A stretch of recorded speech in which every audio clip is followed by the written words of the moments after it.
नमस्कार, welcome back NTCR study circle by S J Tripathi. आज जैसा कि आप सभी लोगों का बिहार पीसीएस का एग्ज़ाम हुआ है, तो आई होप कि अच्छा गया होगा।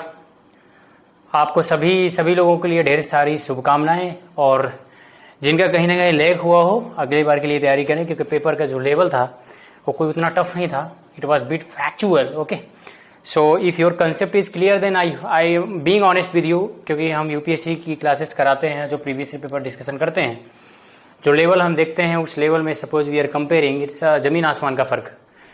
सो बस अपने कंसेप्ट को क्लियर रखो, थोड़ा सा बेसिक जो रेफरेंस बुक्स हैं उनको थोड़ा सा बार बार रिवाइज करो, साथ में एनसीईआरटीज़ का गहन अध्ययन करो। It would helpful for you in mains. Okay, after prelims exam हो चुका है। मैं भी कुछ ही दिनों बाद टीसीआर स्टडी सर्कल मोबीशाला के साथ आपको इकोनॉमिक्स ऑप्शनल की क्लासेस भी लेना प्रारंभ करेगी। तो आप सभी लोगों को ढेर सारी शुभकामनाएं। बिना वक्त गंवाए हुए मैं अब डिस्कशन करना स्टार्ट करना चाहता हूं। ज़्यादा समय नहीं लूँगा पर क्वेश्चंस में, क्योंकि जब हम पूरे सालों का क्वेश्चन सॉल्व करेंगे प्रीवियस ईयर पेपर का, तब हम काफ़ी समय लेंगे, डिस्कशन करेंगे और एनालाइज करेंगे।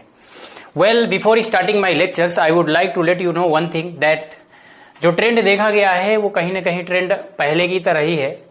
पॉलिटी सेक्शन के क्वेश्चन जो थे वो काफ़ी इजी ही थे। ज्योग्राफी सेक्शन के कुछ लोगों को टफ लगे होंगे questions, but being honest with you it's not tough, because थोड़े से फैक्चुअल थे। जो लोग फैक्चुअल पर ज़्यादा ध्यान नहीं देते, स्पेशली जो यूनियन पब्लिक सर्विस कमीशन के प्रिपरेशन ओरिएंटेशन में थे, उनके लिए वो थोड़ा सा रफ ही और टफ ही दिख रहा होगा। बट फैक्चुअल्स ओरिएंटेशन क्वेश्चन ज़्यादा थे, और आपके कंसेप्ट यदि क्लियर हैं तो एनसीईआरटीज़ भी, क्योंकि जो साइंस के क्वेश्चन थे बेसिकली आपकी एनसीईआरटी यदि आपने अच्छे से पढ़ा हो तो बहुत से क्वेश्चंस, क्या more than 70-80% questions directly comes from the NCERT from 6 to 12, basically 6 to 10। Well, so हम स्टार्ट करते हैं। पहला क्वेश्चन, जैसा हमारा जो पहला क्वेश्चन था वो साइंस का था, फिजिक्स का। आप सभी लोगों ने दर्पण के सामने क्वेश्चन जो था बेसिकली ये फिजिक्स से था, भौतिक विज्ञान से था। बेसिकली ये मैं हिंदी माध्यम पर फोकस कर रहा हूँ, लेकिन I would try to make it bilingual, but when I will get a time for English medium students I will take other lectures, and after completion of this when I will get a time, आपको चिंता करने की जरूरत नहीं है, क्योंकि मैं फिर से इस बार प्रीलिम्स के सभी पेपर एनालिसिस करने वाला हूँ। 5 से 6 सालों के ट्रेंड क्या हैं, जो कि आपको काफ़ी हेल्पफुल होगा।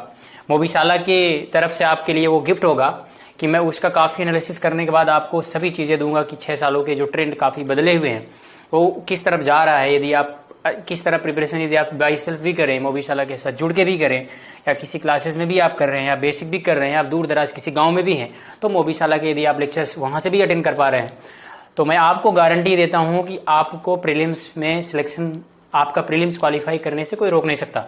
वेल, अब हम स्टार्ट करते हैं ज़्यादा समय गंवाए हुए। पहला क्वेश्चन जो था फिजिक्स का था, फिजिक्स से था, और ये क्वेश्चन बेसिक था, एनसीईआरटी से था। बेसिकली एनसीईआरटी में दिया था, बेसिक कंसेप्ट है। दर्पण के सामने खड़े एक व्यक्ति को अपना प्रतिबिंब अपने से बड़ा लगता है।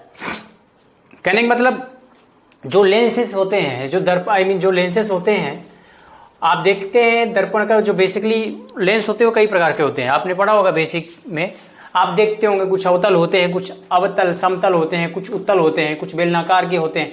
तो ऐसे जो ये लेंस बनाए जाते हैं, तो वही कह रहे हैं आप किस, इन जो 4 ऑप्शंस दिए हैं, इन चारों के आप किस दर्पण के सामने खड़े होंगे। आपके खड़े होने से जो आपका प्रतिबिंब बनेगा, जो आपका मिरर इमेज बनेगा, वो क्या कह रहा है, आपने से बड़ा लगेगा। जैसा आप देखते होंगे जब आप कार में होते हैं, तो कार में हमेशा प्रतिबिंब जो वास्तविक वो जो प्रतिबिंब होता है वो क्या बनता है, छोटा बनता है कि नहीं। लेकिन ये कह रहे हैं कि ऐसा आप जैसे घर में भी जो आप मिरर यूज करते होंगे, तो आप बेसिकली आप जितने बड़े हो वो तो उससे छोटा ही दिखाता है ना, लेकिन इसमें प्रश्न क्या है, उससे आपसे बड़ा बनेगा। ठीक है, सो दर्पण के सामने एक खड़े व्यक्ति को अपना प्रतिबिंब अपने से बड़ा लगता है। इसका तात्पर्य है कि दर्पण का प्रकार कौन सा है।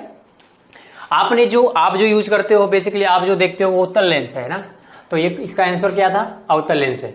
इसका आंसर क्या था, अवतल लेंस। अवतल लेंस, मेरे पास ज्यादा समय नहीं है क्योंकि ये डिस्कशन क्लासेस नहीं है। बेसिकली आपको मुझे बेसिकली बताने कौन से आंसर सही है कौन से नहीं, मोर और लेस। व्हेन मैं इनका अलग से प्रीलिम्स ओरिएंटेशन क्लासेस करूंगा तो अलग अलग का डिस्कशन करूंगा। तो थोड़ा सा फिर भी हिंट दे रहा हूं कि आप जब भी पेपर सॉल्व कर रहे हो, जैसे मैंने यूपीएससी प्रीलिम्स पेपर डिस्कशन करते हुए समय भी बताया कि आप चाहे बीपीएससी का दे रहे हो या यूपीपीएससी का दे रहे हो या किसी भी स्टेट कमीशन का दे रहे हो, किसी भी का भी दे रहे हो, आप चारों ऑप्शंस का भी स्वयं से स्टडी करो। Just have analysis. ओके, आपका खुद का एनालिसिस होगा तो आप समझते होंगे कि बेसिक डिफिनेशन समतल का क्या है, उत्तल का क्या है, इसमें क्या होगा। ठीक है, गाड़ी जो चलती है या कार होती है उसमें कौन सा इमेज होता है, लगा होता है, या कैमरे में कौन सा इमेज लगा होता है। ये बेसिक आपके आसपास जो चीजें दिख रही हैं उसका थोड़ा सा आप क्या करा करो, थोड़ा सा एक क्यूरियोसिटी रखो। It would be easy for you in examination, it would not be tough for you. So basically पहले का जो आंसर होगा वो क्या होगा, अवतल लेंस। अवतल लेंस एक ऐसा दर्पण है जिसके सामने यदि आप खड़े होंगे तो जो आपका प्रतिबिंब होगा वो आपने से क्या होगा, आपसे खुद से बड़ा बनेगा। ठीक है, वेल ये पहला क्वेश्चन था। दूसरा क्वेश्चन पर चलते हैं। दूसरा क्वेश्चन जो था वो था, एक पंखा गर्मी के मौसम में आराम की अनुभूति पैदा करता है। आप देखते होंगे कि यदि आप बेसिकली ये समर सीजन चल रहा है, बाहर से यदि आप आ रहे हो, टेम्परेट यदि जहां का बाहर का टेम्परेचर ज्यादा है, आपकी स्वेटनिंग हो, पसीना निकला हो, आप जब फैन के सामने बैठेंगे तो क्या होगा, आपको बड़ा अच्छा लगेगा ना, थोड़ा ठंडा लगेगा, कूल लगेगा। या सिर्फ हम गर्मी की बात ना करें, यदि आप नहा करके भी आते हैं, ड्रॉप्स ऑफ वाटर जो आपके बॉडी में होता है, जब आप जाते हैं सामने जाते हैं, फैन के सामने जाते हैं तो आपको ठंडा लगेगा, बहुत अच्छा लगता है। बेसिकली वही कह रहा है। आखिर ये क्या है, जो चार ऑप्शन इन्होंने दिए इसमें बोला कि क्या कारण है, साइंटिफिकली रीजन क्या है कि you feel cooler, you feel fresh when you are coming from the summer season, heat season and okay, पंखे के सामने बैठते हो। तो इन्होंने चार ऑप्शन जो दिए, पंखा खड़ी हवा की आपूर्ति करता है। पंखा खड़ी हवा की आपूर्ति करता है। पंखा है खड़ी आपूर्ति, खड़ी हवा का आपूर्ति का कहने का मतलब यह है कि directly it's throwing air on you. Okay, जैसे पंखा सामने ऊपर है तो आपके ऊपर पूरा हवा सिर्फ फेंक रहा है ना, तो इनका मतलब ये क्या, ये सही है क्या? अगला ऑप्शन दे रहा है, हमारा शरीर हवा में अधिक गर्मी विकसित करता है।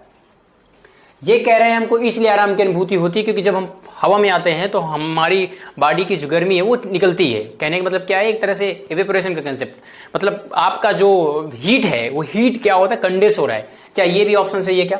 हवा की चालकता बढ़ जाती है। वो कह रहे हैं कि इसलिए क्योंकि पंखा क्या कर रहा है, रोटेट होने के कारण वो एक पार्टिकुलर रीजन पर, एक पार्टिकुलर एरिया को कवर करते हुए उस एरिया में काफी ज्यादा हवा फेंकता है, उसकी चालकता बढ़ा देता है। ठीक है, या चौथा है, हमारा पसीना तेजी से वाष्पित हो जाता है। क्या कह रहे हैं, हमारा पसीना तेजी से वाष्पित हो जाता है। क्या पसीना का वाष्पन होता है तेजी से? कहने का मतलब जब हम फैन के नीचे आते हैं तो देखते होंगे आपका पसीना बहुत जल्दी से सूखता है। और पांचवा ऑप्शन है में से कोई नहीं, हमारा शरीर हवा में अधिक गर्मी विकसित करता है, तो आंसर हो जाएगा डी, हमारा शरीर पसीना तेजी से क्या होगा, वाष्पित होगा। It's a very basic concept. Okay, so when coming back to in question number 3। Question number 3 में था, रात के समय खुले आकाश में तारों के टिमटिमाने को किससे समझाया जा सकता है? आप रात में देखते होंगे जब तारे होते हैं हमें टिमटिमाते हुए नजर आते हैं, इट्स लाइक ट्विंकलिंग। वही ये कह रहे हैं, जो ट्विंकलिंग हो रहा है वो क्यों हो रहा है? फिजिक्स में साइंटिफिकली वे में आप उसको क्या कह सकते हो? एक वर्ड में यदि आपसे पूछा जाए क्या है आखिर की दूर, पहली बात तारे जो होते हैं, जो तारे का डिस्टेंस होते हैं बहुत दूर होता है, हमें वो थोड़े दिखते हैं, छोटे से दिखते हैं। जब हम क्लासेस लेंगे इनका एनालिसिस का तो हम बताएंगे आखिर तारों के कलर के हिसाब से हम उनकी कैसे डिस्टेंस जानते हैं, how we know about the distance of the stars. Okay, just because of their colours, like if it is in red then what does that imply, if it is in white then what does that imply. Okay, we would discuss in later in our class in previous paper analysis of BPSC. well, यहां पर अपने को question पर ही सीमित रखते हैं। सो रात के समय खुले आकाश में तारों के टिमटिमाने को किस से समझाया जा सकता है? क्या ये प्रकाश का अपवर्तन होगा, क्या परावर्तन होगा, क्या ध्रुवीकरण होगा, क्या व्यतिकरण होगा? परावर्तन, क्या वो परावर्तित ऊर्जा होती है, परावर्तित जो प्रकाश है उसके कारण ये हो रहा है, कि ध्रुवीकरण हो रहा है, पोलराइजेशन, की व्यतिकरण हो रहा है, कि कोई नहीं? तो इसका सही आंसर होगा प्रकाश का अपवर्तन। प्रकाश के अपवर्तन के कारण रात के समय जब आप तारों को देखते होंगे तो वो टिमटिमाते नजर आते हैं, तो इसका जो आंसर होगा प्रकाश का अपवर्तन। क्वेश्चन नंबर 4 में चलते हैं। क्वेश्चन नंबर 2 1 से लेकर के 3 तक ये सभी क्वेश्चंस आपको, ये सभी स्टेटमेंट आप यदि एनसीईआरटी पढ़े होंगे क्लास 6 से 10 तक की, आपको एग्जैक्टली डिक्टो मिलेगा। आपको कहीं इधर उधर भागने की जरूरत नहीं। यदि कोई इंस्टीट्यूट ये कहे कि आप ये मेरे बुक से आया, ये मेरे बुक से आया है, तो पूरा निराधार है बिल्कुल। सो बुक्स कहाँ से बनाते हैं, वो इन्फॉर्मेशन कहाँ से लाते हैं? मैं बेसिक आपको बेसिक इन्फॉर्मेशन दे रहा हूं। जब मैं यूपीएससी की भी क्लास लेता हूं तब भी फिर भी वही कहता हूं और यहां भी वही कह रहा हूं। Please make your concept clear, read thoroughly about NCERT. It is your basic books. After completion of your basic books, it would be very easy for you to complete the things, cover the things very rational way. So coming back to here, hydrogen bomb किसके सिद्धांत पर आधारित है? Hydrogen bomb किसके सिद्धांत पर आधारित है? रिसेंटली आप देख रहे होंगे ये हाइड्रोजन बम क्वेश्चन क्यों आया। ये मतलब नहीं कि कहीं प्रीवियस ईयर में क्वेश्चन पूछा था या नहीं। देखिए यूक्रेन और रशिया का क्राइसिस जो वार चल रहा है, उस समय काफी संदेहास्पद विवाद दिए जा रहे थे कि कहीं रशिया जो है हाइड्रोजन बम का ना प्रयोग करे या किसी और भी औजार का प्रयोग ना करे। तो शायद इस कारण भी बीपीएससी कमीशन ने इस क्वेश्चन को पुटअप किया, हाइड्रोजन बम के कंसेप्ट को यहां पर क्वेश्चन में डाला। हाइड्रोजन बम किसके सिद्धांत पर आधारित है? इन्होंने 4 ऑप्शन जो दिए, पहला दिया है नियंत्रित संलयन प्रतिक्रिया, नियंत्रित संलयन प्रतिक्रिया, अनियंत्रित संलयन प्रक्रिया, नियंत्रित विखंडन प्रतिक्रिया, अनियंत्रित विखंडन प्रतिक्रिया। हाइड्रोजन बम का जो कंसेप्ट है, इन्होंने 4 ऑप्शन दिए। 4 ऑप्शंस में वो कह रहे हैं ये कौन सा सही है। नियंत्रित संलयन हाइड्रोजन बम आप देखते होंगे जो एटम बम होता है और हाइड्रोजन बम होता है। आपको सभी मालूम होगा, आप सभी लोगों को मालूम होगा 6 अगस्त और 9 अगस्त 1945 को नागासाकी और हिरोशिमा में 2 बम गिराए गए थे। दोनों बमों का नाम क्या था? कंसेप्ट है, कंसेप्ट है। एक का नाम क्या था? फैट बॉय नाम था, एक का नाम क्या था? Little boy. ओके, तो ये थोड़े सी चीजें हैं, कभी क्वेश्चन आ सकता है, तो आप वो समझो। वही कह रहे हैं वो किसके सिद्धांत पर चलता है, और ये हाइड्रोजन बम जो कि उससे ज्यादा इवोल्यूशन है उसका एटम बम का, तो कह रहे ये किस पर आधारित ज्यादा चलता है। जब हम सूर्य की संलयन प्रक्रिया पढ़ते होंगे तो आपको वो चीजें बेसिक क्लास 6 से क्लास 7 में भी आपने एनसीईआरटी बुक्स में देखे होंगे। तो उनकी प्रतिक्रिया जो होती है बेसिकली वही कहना चाह रहे हैं कि आप ये बताएं हाइड्रोजन बम को किस सिद्धांत पर। ठीक है, अभी हाल ही में और भी कुछ इवोल्यूशन हुए सिक्योरिटी को लेकर के, बहुत ऐसे कंसेप्ट आए।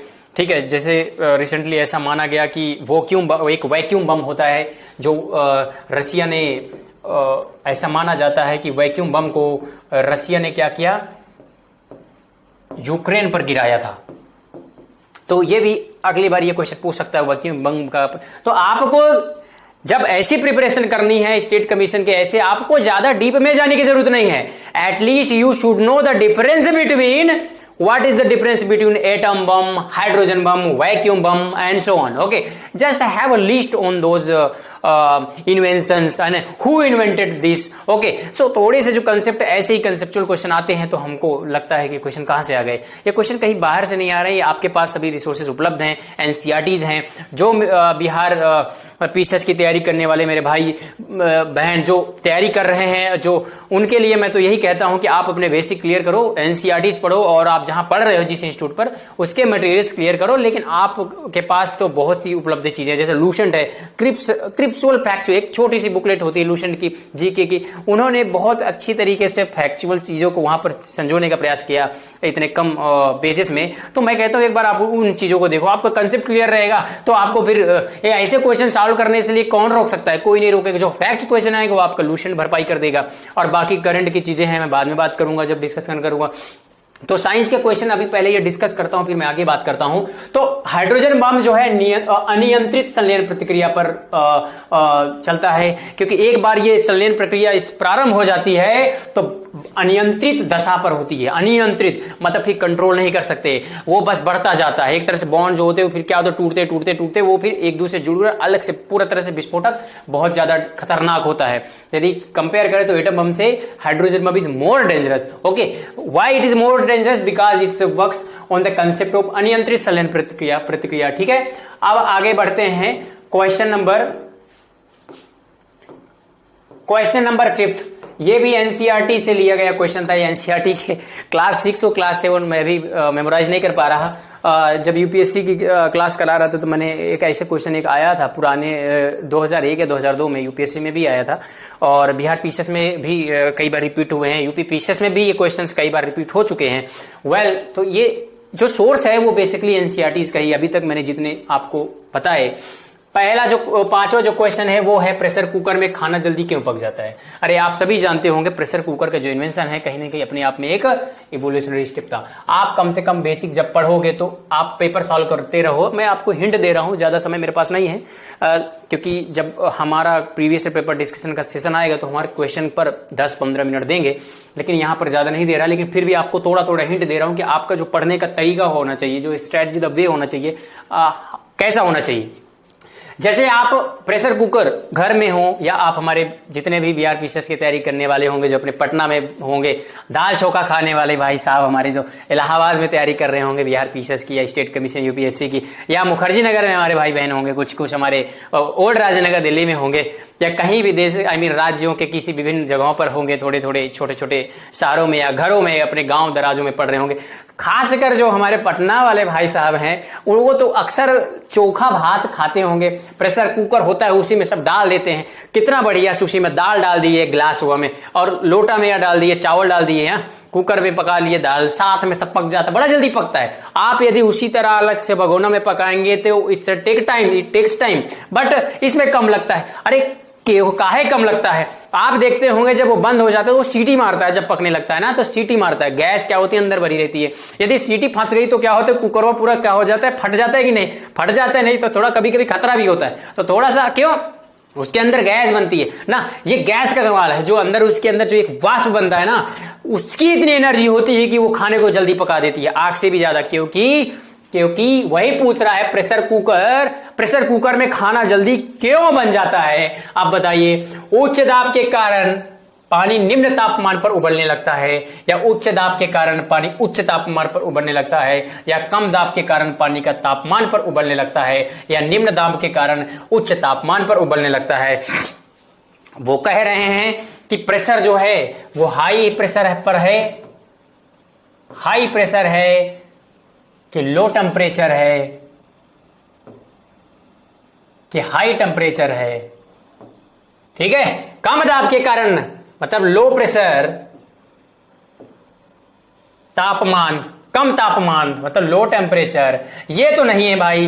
टेम्परेचर जो है उसका तो है, निम्न दाब के कारण पानी उच्च तापमान पर उबलने लगता है, ये भी एलिमिनेट कर सकते हो, तो आपका डी भी गया। अब आपके पास उच्च दाब के कारण पानी निम्न तापमान पर, अरे भाई पानी का टेम्परेचर तो बढ़ेगा ना कि नहीं बढ़ेगा, पानी का टेम्परेचर तो बढ़ेगा कि नहीं बढ़ेगा, ठीक है। तो इसमें आपको कौन सा ज्यादा बेस्ट लग रहा है, कम दाब के कारण पानी कम तापमान पर उबलने लगता है, क्या है आखिर इसका आंसर? इसका आंसर क्या होगा, तापमान और वो दोनों क्या होंगे, कम होंगे। तो आंसर नंबर हो गया सी, ठीक है। अब आते हैं क्वेश्चन नंबर 6 पर।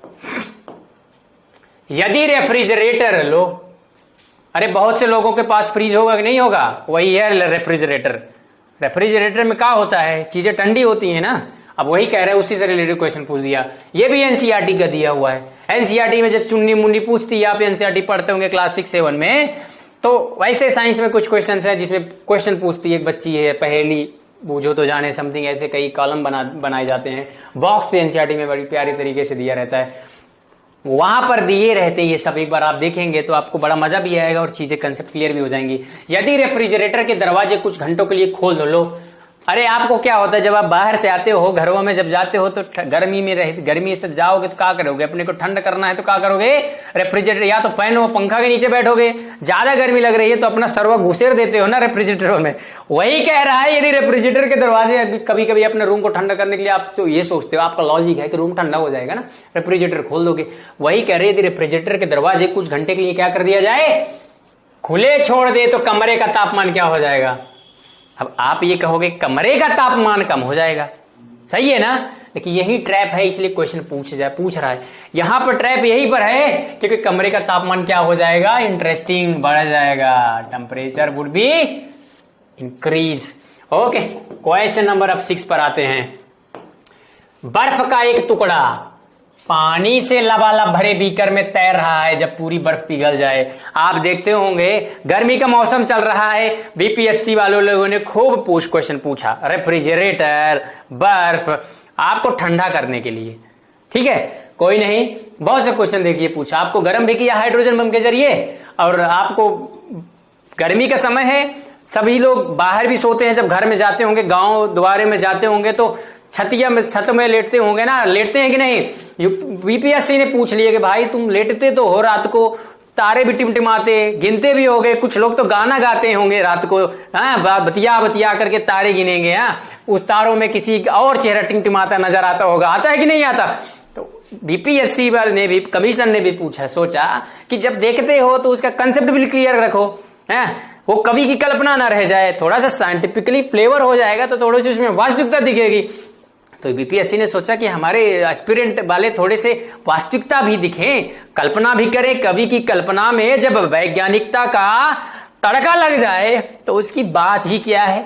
तो वहीं पर ये आई, इसलिए इन्होंने ये क्वेश्चन नंबर 3 भी पूछ लिया उसी कंसेप्ट में।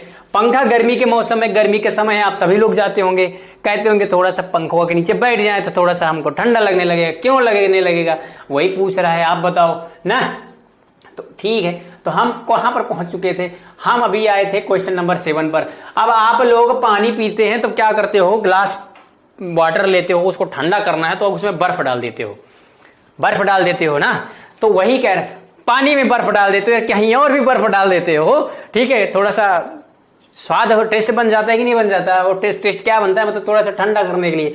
तो वही कह रहा है कि डालते तो हो, लेकिन आप देखे होगे जब आप ग्लास में पानी है भरा है लबालब, उसी में बर्फ डाल दो तो बर्फ तैरेगा या नीचे चला जाएगा, बर्फ तैरेगा, क्योंकि उसका द्रव्यमान पूरे पानी के द्रव्यमान से कम है, इसलिए तो तैर रहा है। द्रव्यमान ज्यादा होता तो नीचे चला जाता, उसमें आप कोई गोटी डाल दो वो नीचे चला जाएगा, वो तैरेगा थोड़ी ना। तो वही कह रहा है कि आखिर वो तैरेगा, ये तो कंसेप्ट मालूम है, वो तो तैरता रहेगा, ठीक है, वो तो तैरेगा ही, इसमें कोई दो राय नहीं है। लेकिन कह रहा है यदि बर्फ पूरा पिघल जाएगा तो क्या ग्लास का वाटर जो है वो बाहर बह जाएगा क्या, इसीलिए पूछा कि आप करते आ रहे हो तो आपको मालूम होगा, देखे होगे। अब वही है कि अब के जो कमीशन के जो एग्जाम आ रहे हैं या पहले के भी पेपर्स हो रहे हैं, जो अब खासकर 7-8 सालों में, वो जो काफी कंसेप्चुअली पूछते हैं, और वो कोई रफी टफी बाहर से दुनिया से उठा के नहीं देते, वो आपके दैनिक दिनचर्या से, जो दैनिक दिनचर्या में वैज्ञानिक तकनीकी विकास से संबंधित जो आप प्रयोग कर रहे हैं उसी से कहीं ना कहीं क्वेश्चन पुटअप करते हैं। यूपीएससी में भी ऐसा ही है, जैसे उन्होंने वाईफाई के क्वेश्चन पूछे, लाईफाई के क्वेश्चन पूछ लिए, ऐसे ही कई वैज्ञानिक खोजों का जो हाल ही में वैज्ञानिक प्रयोग करते हैं दैनिक दिनचर्या में। तो बेसिकली ये साइंस का प्रश्न न कह करके हम ये कह सकते हैं ये दैनिक दिनचर्या में प्रयोग होने वाली वैज्ञानिक तकनीकियों के बारे में प्रश्न पूछे गए, या वैज्ञानिकता का जो हमारे जीवन पर हर दैनिक दिनचर्या में घटना घट रही है उसके लिए क्वेश्चन पूछे जाए, वहां से क्वेश्चन पूछे जा रहे हैं। आप सभी जानते होंगे कि हमारे संविधान में भी एक कुछ जगहों पर ऐसा प्रोविजन है जिस पर यह कहा जाता है कि हाँ, सिटीजन को सरकार क्या करे, साइंटिफिक स्पिरिट, वैज्ञानिक जो सोच है उसको विकसित करने का प्रयास करे ना, क्योंकि वैज्ञानिकता होगी, आप कहीं ना कहीं आप डोगमी इधर उधर की जो उहापोह दिनचर्या, उहापोह जो सोच है उससे बचोगे। हर चीज में आपकी एक कहीं ना कहीं आप हर चीज में राशनल होगे ना, एक वैचारिक जो सोच होगी उसका कहीं ना कहीं वैज्ञानिक आधार होगा, तो आप देश के विकास में भी अच्छा योगदान करोगे। भारत सरकार, राज्य सरकारें भी इसीलिए विभिन्न प्रकार की योजनाएं चालू करते हैं। 10वीं के बाद भी इंस्पायर बहुत से ऐसी योजनाएं हैं जो वैज्ञानिकता की तरफ युवाओं का रुझान ढालने के लिए वो चीजें डाल रहे हैं। क्यों डाल रहे हैं? आप ये सब चीजें थोड़ा सा रिलेट करके पढ़ोगे, भले आप स्टेट कमीशन की तैयारी कर रहे हो, भविष्य में जब आप भावी प्रशासनिक अधिकारी बनोगे तो वो कहीं ना कहीं आपकी जो छाप, आपकी जो प्रतिभा है, वो प्रशासनिक दक्षताएं, जो प्रशासनिक दक्षताओं पे कहीं ना कहीं निखार डालेगी। तो आप प्रिपरेशन करते करते कोई भी योजना, आप कुछ भी पढ़ रहे हो, साइंस वैज्ञानिक योजनाएं पढ़ रहे हो, तो थोड़ा सा सोचा करो कि सरकारें क्यों ये ऐसी योजना लाई है, उसके पीछे मकसद क्या है। क्योंकि आगे आने वाले, क्योंकि वो तो योजना आज लाए हैं, वो जो लागू होगा आगे आने वाले 4-5 सालों पर उसका प्रभाव दिखेगा। और आगे 4-5 सालों पर कौन प्रशासनिक अधिकारी बनेगा, आगे 10-15 सालों पर उसका प्रभाव दिखेगा। कौन उस समय प्रशासनिक अधिकारी, किसके कंधों पर जिम्मेदारी होगी? आपके। तो आप अभी से थोड़े से थोड़ी सी कल्पनातीत और फैक्चुअल से थोड़ा दुनिया से हट करके एक बार आप थोड़ा सा इन चीजों को ध्यान से राशनली सोचा करो। एक वैसा सोचोगे तो कहीं ना कहीं आप एक बेहतर प्रशासनिक कार्य करोगे और कहीं ना कहीं दूरगामी आपके राज्य विकास और देश के विकास में बेहतर योगदान बनेगा।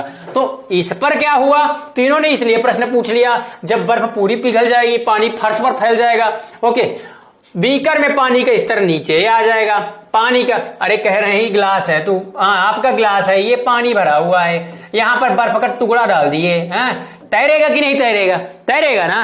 अब कह रही पिघल गया, लो चला गया, अब क्या होगा, वो कह रहे हैं नीचे जाएगा, का नहीं भाई कहीं नहीं जाएगा, वो नहीं जाएगा, वो वहीं का वहीं रहेगा, ठीक है। तो पानी की स्तर पहले गिरेगा और फिर ये बीकर से बाहर निकलेगा, जल स्तर नहीं बदलेगा कि उपर्युक्त में से कोई नहीं, अरे भाई जल स्तर पर कोई प्रभाव नहीं पड़ेगा, ठीक है। तो आंसर क्या हो जाएगा, डी। अब आते हैं क्वेश्चन नंबर 8 में, ठीक है। ये कह रहे हैं निम्नलिखित में कौन सा सही सुमेलित, मैंने बताया था कि जो कंसेप्चुअल क्लियरिटी आपको एनसीईआरटी से मिलेगी वहीं से कुछ फैक्चुअल फ्लेवर भी मिल जाएगा। इसलिए मैं कह रहा हूं कि कृपया करके चाहे यूपीएससी की तैयारी कर रहे हो या किसी भी राज्य प्रशासनिक अधिकारी तैयारी कर रहे हो, खासकर बीपीएससी के, वो लोग थोड़े से फैक्चुअल चीजों एनसीईआरटी पढ़ें और एक दो फैक्चुअल्स बुक जीके की होती है उनको पढ़ लो, जैसे लूसेंट है आपके ही राज्य हमारे ही गृह राज्य से प्रकाशित होती है, तो वो बहुत बेहतर प्यारे तरीके से उन्होंने उस पर चीजों को डाला है, तो उन चीजों को पढ़ो तो आपका कंसेप्ट क्लियर हो जाएगा। अब देखो इन्होंने ये चीज पूछ लिया, ये भी डायरेक्टली क्लास 8 या क्लास 9 के फिजिक्स वाले में सेक्शंस में है, ठीक है। अब ये कह रहे हैं कौन सा सुमेलित नहीं है, अब बताओ वोल्ट मीटर, अरे सभी लोग बिल इलेक्ट्रिसिटी यूज कर रहे हैं, पटना में होंगे तो आपको मकान मालिक अलग से एक छोटा सा मीटर लगाया होगा, हर महीना आपसे लेता होगा कि नहीं लेता है, लेता है ना। तो वही कह रहा है वोल्ट मीटर किससे रिलेटेड है, अरे बिलवा बनता है कि नहीं बनता, वो मीटर को देख करके बताता है, वो मीटर में रीडिंग होती है, अब रीडिंग या होती है ना, तो वही कह रहा है कि इतनी सब चीज ये सब थोड़े से कंसेप्ट हैं जो आपके दैनिक दिनचर्या में हो रही हैं, उन चीजों के बारे में थोड़ा सा देखो। गर्मी का सीजन है, बीपीएससी ने सोचा खूब इलेक्ट्रिसिटी यूज कर रहे होगे, कोयले की कमी के कारण इलेक्ट्रिसिटी की कमी आने वाली थी, तो अब श्रीलंका क्राइसिस हुआ, ये हर चीज का कंसेप्ट जुड़ा हुआ है। तो मोर और लेस यदि आप बाहरी घटनाओं से जोड़ने का प्रयास करेंगे तो जो कमीशन वाले हैं वो ऐसे ही जोड़ करके प्रश्न पूछते हैं, वो कहीं से प्रश्न किसी कोचिंग का टेस्ट सीरीज की तरह उठा करके डस्टबिन की तरह नहीं डाल देते हैं, डंप बिन की तरह। हर प्रश्न के पीछे उनका एक अपना लॉजिक होता है कि हम ये प्रश्न इस बार क्यों पूछ रहे हैं। कम से कम आप लोगों को जानकारी है कि श्रीलंका का क्राइसिस हो रहा है, श्रीलंका की समस्या चल रही है, वहां बिजली देखो 2-2 4-4 घंटे हर दिन काटी जाती है। अब उनको कोयले की कमी, हमारे भारत में भी हाल ही में एक मुद्दा बन गया था, कोयले की कमी के कारण कुछ जगहों पर बिजली की दिक्कतें हो सकती हैं। तो वो सब कंसेप्ट कहां से है, गर्मी में बिजली की दिक्कत होने का मतलब है बड़ी बड़ी सरकारें गिर सकती हैं, बड़े बड़े विद्रोह हो सकते हैं, वो तो फिर संपूर्ण क्रांति जो जयप्रकाश नारायण हमारे प्रारंभ किए तो वैसी वाली स्थिति खड़ी हो सकती थी, लेकिन कंसेप्ट वहीं से था। तो बीपीएससी कमीशन वाले ने सोचा चलो यहां से भी उठा लेते हैं। तो आप हर चीज को जब तैयारी कर रहे हो, ये एक साधना है और साधना में आपको निर्वाण की प्राप्ति कब होगी, जब साधना करते हुए आप बाहरी घटनाओं, अपने राज्य स्तर, राष्ट्र स्तर, अंतरराष्ट्रीय स्तर घटनाओं के साथ आप ये समझ पाओ कि कौन सी घटना, कौन सा विषय इस समय ज्यादा प्रज्वलित है, ज्यादा प्रभावित है, ज्यादा फोकस्ड है, केंद्र पर है, वहीं से उठा के पूछ लेते हैं। तो बिजली वाला प्रश्न ऐसा इसलिए आ गया। अब बोले वोल्ट मीटर विभवांतर, ये सही है कि गलत है? बिल्कुल सही है। एमी मीटर विद्युत धारा, अरे विद्युत धारा को नापने के लिए आप क्या प्रयोग करते हो, एमी मीटर ही यूज करते हो कि नहीं यूज करते हो? अब कह रहे हैं पोटेंशियोमीटर विद्युत वाहक बल, ठीक है। गैल्वेनोमीटर कह रहे हैं विद्युत प्रतिरोध को आर से, कैपिटल आर से, या फिजिक्स में पढ़ रहे थे 10वीं क्लास, सभी लोगों ने 10वीं क्लास किया है कि नहीं किया? ठीक है, 10वीं में भी प्रतिरोध के कुछ क्वेश्चंस आते थे, आपने पढ़ा होगा। जो 12वीं तक साइंस पढ़े होंगे उन्होंने तो प्रश्न भी सॉल्व किया होगा, ओम और ये सब कंसेप्ट पढ़े होंगे ना। तो वही कह रहे हैं गैल्वेनोमीटर विद्युत प्रतिरोध, ठीक गलत है तो सीधा मारो ना यार। कह रहे कौन सा सुमेलित नहीं है, थोड़ा सा वो भी देख लिया करो, सुमेलित है नहीं, सुमेलित नहीं है, बहुत से प्रश्न बड़े बड़े विद्वान हैं, मठाधीश हैं, उनके ऐसे में गलत हो जाते हैं और 1-2 मार्क्स से चले जाते हैं। ठीक है, तो प्रश्न बड़े संयम के साथ, मैंने कहा प्रतियोगी परीक्षाओं की तैयारी एक साधना है और साधना में वही साधक सफल होता है जो एकाग्रचित होता है। और आप तो एक साधक राज्य हो, आप साधकों के राज्य के हो, जहां पर गौतम बुद्ध वहीं से उत्पलित होते हैं। गौतम बुद्ध जैसे इतना है जिन्होंने पूरे विश्व को साधना का मार्ग पढ़ा दिया, तो आप वहां से हो, तो आपको ये सब चीजें बताने की जरूरत नहीं है, ये आपके अंदर है, आपको बस उस चीज को समझने की जरूरत है। चलते हैं, अभी हमारा क्लास डिस्कशन, ज्यादा समय नहीं है, फिर जब हम अलग अलग ईयर के प्रश्न सॉल्व करेंगे तब फिर उस पर डिस्कशन करेंगे। ठीक है, तो इसका आंसर क्या हुआ? गैल्वेनोमीटर विद्युत प्रतिरोध। अब पहुंचते हैं क्वेश्चन नंबर 9। देखिए भाइयों, अब इन्होंने फिर से, यदि एक पंख, एक रबर की गेंद और एक लकड़ी की गेंद निर्वात में एक समान ऊंचाई से स्वतंत्रता पूर्वक एक साथ गिर रहे हैं तो क्या होगा? अब बताओ। अब ये भी एनसीईआरटी से आया है। अब मेरे पास इतना समय नहीं था क्योंकि मेरे पास समय अभाव था, इस कारण मुझे मेरे प्रिय मित्र ने बोला तो मैं आया और लेकिन देखा, लेकिन मेरे पास समय होता तो मैं आपको बताता कि किस एनसीईआरटी के क्लास के किस पेज में है। कोई नहीं, अगली बार जब मोबीशाला लेक्चर करवाएंगे अलग अलग ईयर के, तब वहां पर आपको प्रूफ के साथ बताऊंगा।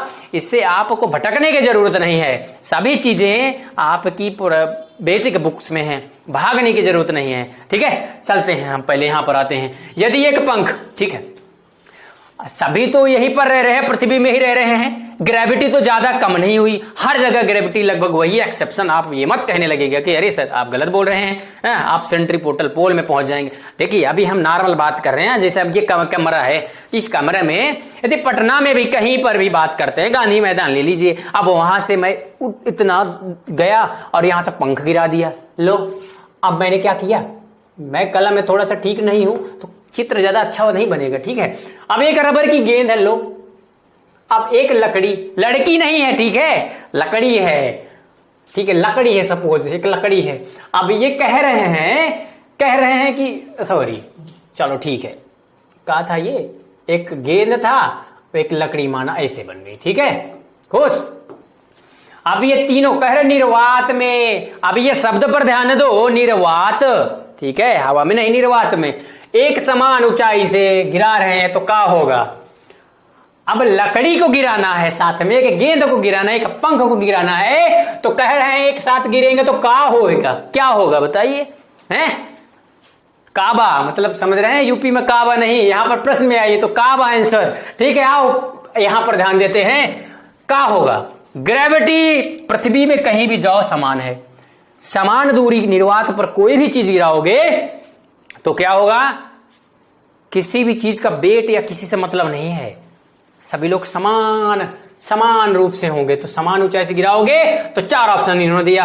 पंख सबसे पहले जमीन पर पहुंचेगा, कह रहे पंख सबसे पहले जमीन पर पहुंचेगा है। अब आप लॉजिक में कहोगे पंख तो सबसे हल्का है सर, वो कहे जमीन पर पहुंचेगा, अब इन्होंने स्टेटमेंट दिया। ठीक है, दूसरा आते रबर की गेंद सबसे पहले जमीन पर, आप एक कहेगा, एक हमारा कहेगा, चंदू भाई कहेंगे, हमारे क्या कहेंगे कि गेंदवा तो बड़ा भारी होता है तो ससुरा पहला गिरेगा।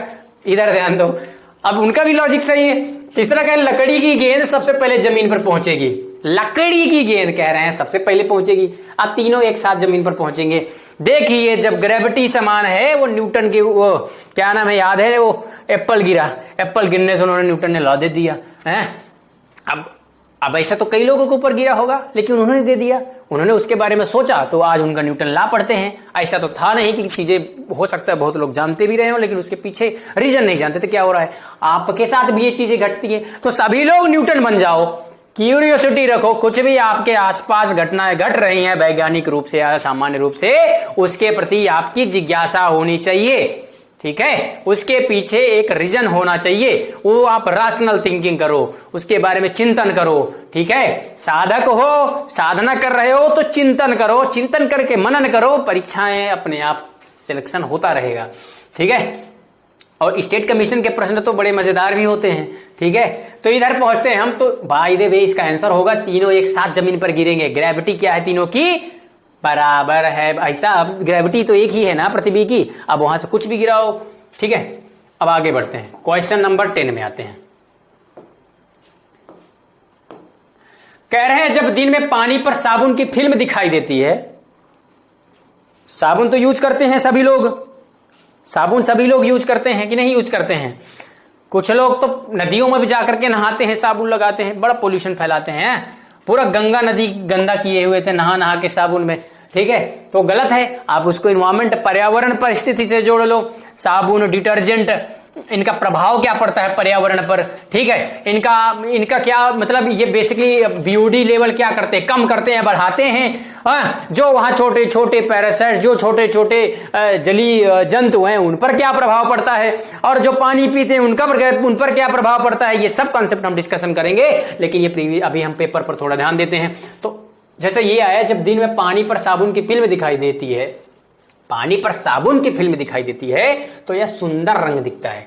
अरे मस्त मस्त, जानते होगे ना, वो जब छोटे छोटे रहे होगे, अभी भी जानते होगे ना, एक छोटा सा में निरमा डाल करके बाद में फुग्गा उड़ाते होगे ना, तो गोला गोला उड़ता होगा, तो देखते होगा अलग अलग उसमें कलर दिखते होंगे, बीबीगोल्ड की तरह थोड़ा सा चमकीला कलर दिखता है कि नहीं दिखता? जैसे इंद्रधनुषी कलर दिखता है कि नहीं दिखता? अब वो ही कह रहे हैं, वो क्या है? इंद्रधनुष। इंद्रधनुष प्रश्न से आ गया।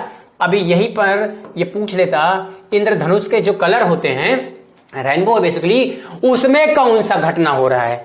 अब ये सब चीजें एक दूसरे से घटना जुड़ी हुई है। अब आप इंटरलिंकिंग पढ़ोगे तो ये चीजें क्या हो जाएंगी? आसान हो जाएंगी।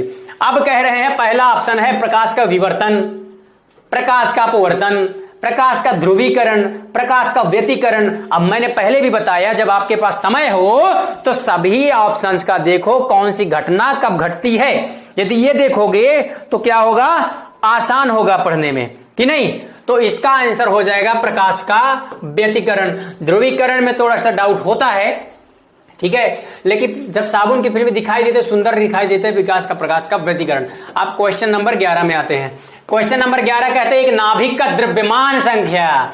अरे भाई साहब, नाभिक होता है, उसमें बेसिकली एक, उसमें क्या क्या होता है? एक प्रोटॉन होता है, एक न्यूट्रॉन होता है, एक इलेक्ट्रॉन होता है। इलेक्ट्रॉन माइनस, न्यूट्रॉन में न्यूट्रल, प्रोटॉन प्लस, होता है कि नहीं होता ना?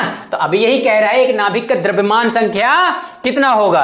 अब इन्होंने कहा पहला ऑप्शन न्यूट्रॉनों प्रोटॉनों की संख्या का योग होता है। अब ये कह रहे हैं ये है आंसर। न्यूट्रॉन और प्रोटॉन का कुल द्रव्यमान होती है, हमेशा परमाणु भार से अधिक होती है, परमाणु हमेशा अपनी परमाणु संख्या से कम होती है, कोई नहीं। तो इसका आंसर क्या होगा? इसका आंसर ए वाला होगा।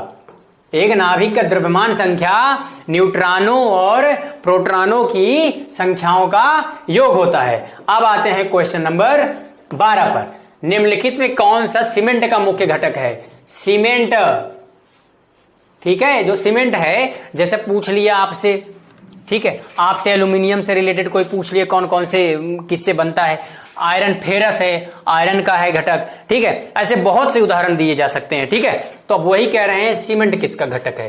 राख का, जिप्सम का, सिलिका का, जिप्सम का, चूना पत्थर का, कि कोई नहीं? जिप्सम की राख की, सिलिका मिट्टी की, चूना पत्थर। तो चूना पत्थर का सीमेंट क्या है? मुख्य घटक है, चूना पत्थर है ना, ठीक है। अब इसके बारे में जब हम क्लास कभी करेंगे तो इसके बारे में डिटेल से डिस्कस करेंगे। क्वेश्चन हर जगह से सेम बेसिक क्वेश्चन आए हैं, कहीं से बाहर से नहीं उठ के आ गए हैं, तो ज्यादा सोचने की जरूरत नहीं है। पाए 13 क्वेश्चन कह रहे हैं एक तत्व के समस्थानिक अलग अलग होते हैं। अब आपने समस्थानिक ये सब कंसेप्ट वो तो पढ़े होंगे बेसिक में, एनसीईआरटी के क्लास 9th में भी बढ़िया से इसके बारे में डिटेल से दिया हुआ है। क्वेश्चन वही कह रहे हैं कि एक तत्व समस्थानिक अलग अलग होते हैं। अब इन्होंने ये प्रश्न पूछा कि एक समस्थानिक तत्व के समस्थानिक अलग अलग होते हैं, ठीक है। आप कह रहे हैं प्रोटॉनों की संख्या में, द्रव्यमान संख्या में, इलेक्ट्रॉनों की संख्या, परमाणु संख्या में कोई नहीं, ठीक है। तो आप जब ये कंसेप्ट, अब ये छोटे से चीज है, देखिए जब भी ऐसे प्रश्न, जब भी फिजिक्स से पढ़ो, फिजिक्स में जो कंसेप्ट है उनकी थोड़ी थोड़ी सी साइड में नोट्स बना लो, ये आपके लिए क्या हो जाएगा? आपके लिए बड़ा आसान हो जाएगा पढ़ने में, ठीक है। क्योंकि क्या होता है ना, यदि आपने छोटे छोटे नोट्स बनाए हैं तो आपको रटने की जरूरत पड़ेगी ही नहीं, ठीक है। आप बढ़ते हैं हम लोग, ठीक है। अब ये कह रहे हैं वह ताप बिंदु जिस पर ठोस, द्रव और गैसीय अवस्था एक साथ रह सकती हैं। कह रहे कौन सा ताप बिंदु है जिसमें लिक्विड भी, सॉलिड भी, गैस भी साथ में रह सकते हैं? अब क्वथनांक, क्वथ, गलनांक, ओके, गलनांक, द्रव, हिमांक, पत्थर, ठोस, ठीक है। क्वथनांक मतलब गैसिस, त्रिक बिंदु, ये आंसर क्या हो जाएगा? त्रिक, नाम ही है त्रिक, त्रि हिंदी वाले सब हो भाई, त्रय त्रय तीनों का मिक्सअप, ठीक है, तो हो जाएगा आंसर त्रिक बिंदु। अगला क्वेश्चन है एल्यूमिनियम का। एल्यूमिनियम बोले तो भैया Al, ठीक है, बॉक्साइड है, कैलामाइन कह कौन सा अयस्क है? मैंने यही बताया था कि अभी ये पूछ लेता आयरन का सबसे महत्वपूर्ण अयस्क कौन सा है, हाँ एल्यूमिनियम है, बॉक्साइड, ऐसा कोई और पूछ दिया, ठीक है। तो ये सब बेसिक चीजें सब आपको वहीं से बेसिक कंसेप्ट से बेसिक बुक से ही दी हुई है, कहीं बाहर से नहीं दी हुई, ठीक है। चलते हैं फिर, तो इसका आंसर हो जाएगा बॉक्साइड, एल्यूमिनियम का गैसक है, ठीक है। इनका थोड़ा सा आप जब केमिस्ट्री भी पढ़ते होंगे तो आप तो पढ़ते ही होंगे ना, Al2O ऑक्साइड का फार्मूला जो। चलो आगे बढ़ते हैं ज्यादा समय ना देते हुए। क्वेश्चन नंबर 16 कह रहा है निम्नलिखित में किस विलयन के पीएच का मान 7 से अधिक होता है? ये कंसेप्ट जरूर पढ़ लेना। 7 के नीचे वाले पीएच 7 इक्वल टू 7, पीएच जो 7 यदि पीएच का 7 से ज्यादा है या लेस देन है तो अलग अलग समय पर अलग अलग, तो क्या कौन सा बेसिकली क्षार होगा, कौन सा लवण होगा, कौन सा न्यूट्रल 7 है तो सीधी सी बात है ना। तो वही इन्होंने प्रश्न क्या पूछ लिया कि निम्नलिखित किस विलयन के पीएच का मान 7 से अधिक है, ठीक है। तो हिंदी का होगा वो क्षारीय विलयन, लेवल कम है तो अम्लीय, उदासीन है तो 7, बफर है तो सब मिला दो, ठीक है। बढ़ते हैं आगे, क्वेश्चन नंबर 7। तो अभी देखो साइंस का ही है और सब बेसिक क्वेश्चन आए हैं। कंसेप्ट क्लियर है तो आंसर आ जाएगा, और कंसेप्ट नहीं क्लियर है तो फिर नहीं आएगा, इसलिए कहते हो बेसिक बुक सब एनसीईआरटी से क्वेश्चन पूछा है।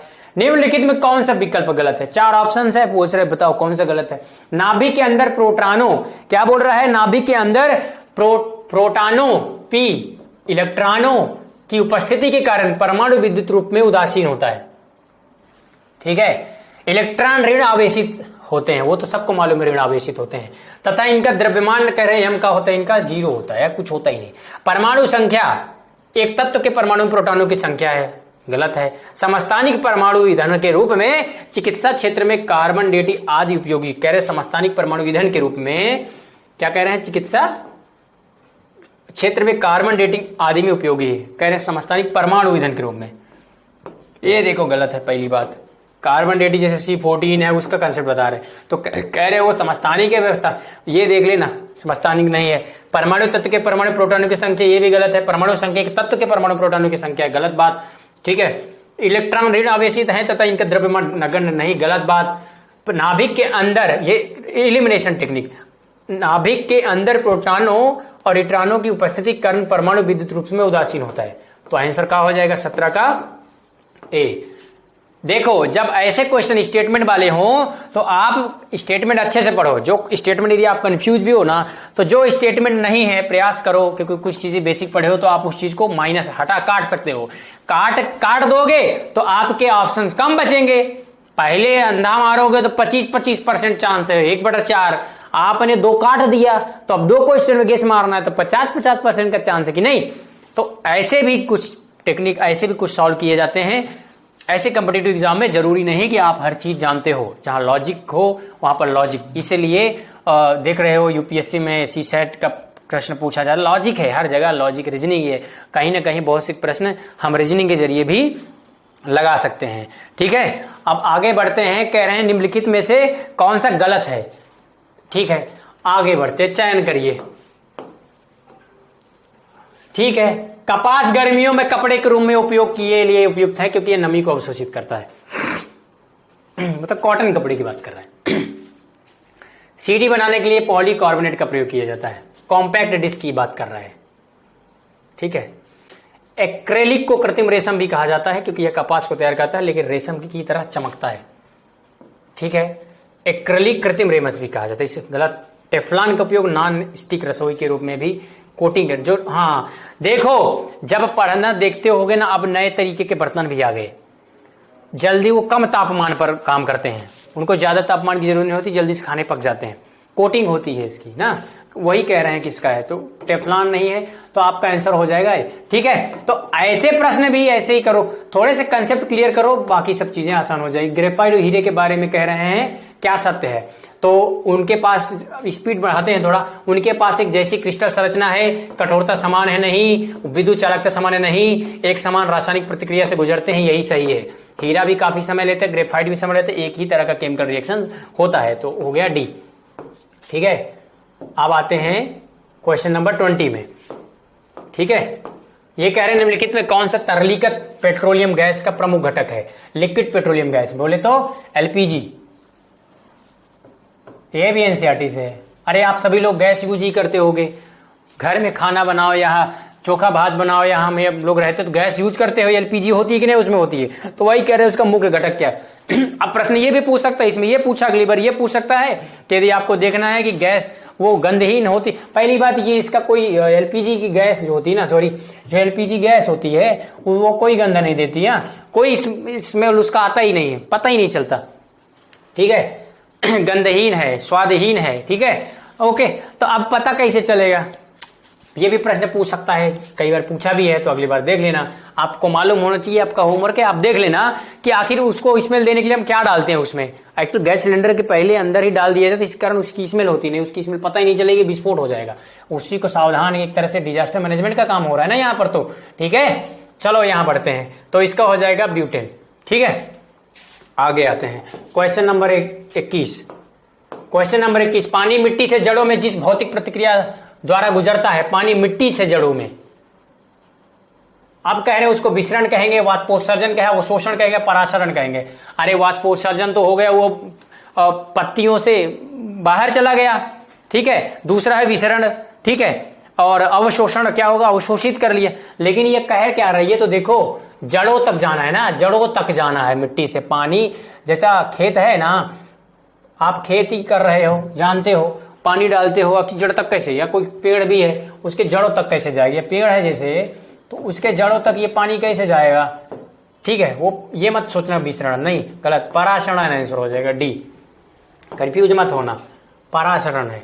ठीक है, अगला है बायोडिग्रेडेबल अपशिष्ट। मतलब बायोडिग्रेडेबल वेस्ट की बात कर रहा है। ठीक है, आमतौर पर जिसकी मदद से उपयोगी पदार्थों में बदला जा सकता है।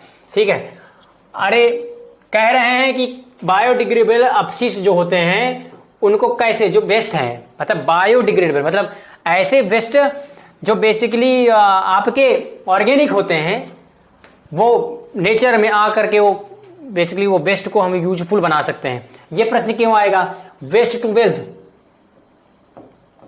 वेस्ट टू वेल्थ का स्कीम जो है भारत सरकार लाई थी, याद है कि नहीं, W2W। अब वहां पर ये कंसेप्ट यही आया था ना, वेस्ट टू वेल्थ बोले तो, वेस्ट टू वेल्थ। अब हिंदी में वो कहा है उसको वेस्ट टू वेल्थ बोले तो, जो कचरा है उसको हम कैसे संपत्ति में बनाए, एक कहीं ना कहीं उसको उपयोगी बनाए। ठीक है, उस उपयोगिता को उन्होंने एक स्कीम को लॉन्च की थी, इनिशिएटिव लॉन्च किया था, काफी फेमस हुआ था, तो इसीलिए उन्होंने प्रश्न पूछ दिया। तो वही कह रहे हैं, आखिर आमतौर पर बैक्टीरिया यूज होता है, बैक्टीरिया है जो उनको क्या करता है, चेंज करता है। वायरस नहीं है, ये भी नहीं है, रेडियोधर्मी भी नहीं है। ठीक है, तो आंसर हो जाएगा 22 का। सिंपल क्वेश्चन था। ठीक है, रात के समय यह सलाह दी जाती, पेड़ के नीचे मत सोइए। अरे आपको तो बेसिक मालूम है कि पेड़ दिन में ऑक्सीजन निकालता है। पेड़ दिन में क्या करता है, पेड़ दिन में जब सूरज होता है ना, तो दिन के समय तो ये ऑक्सीजन देगा। ठीक है, लेकिन रात के समय क्या करेगा, ये रात के समय क्या होगा,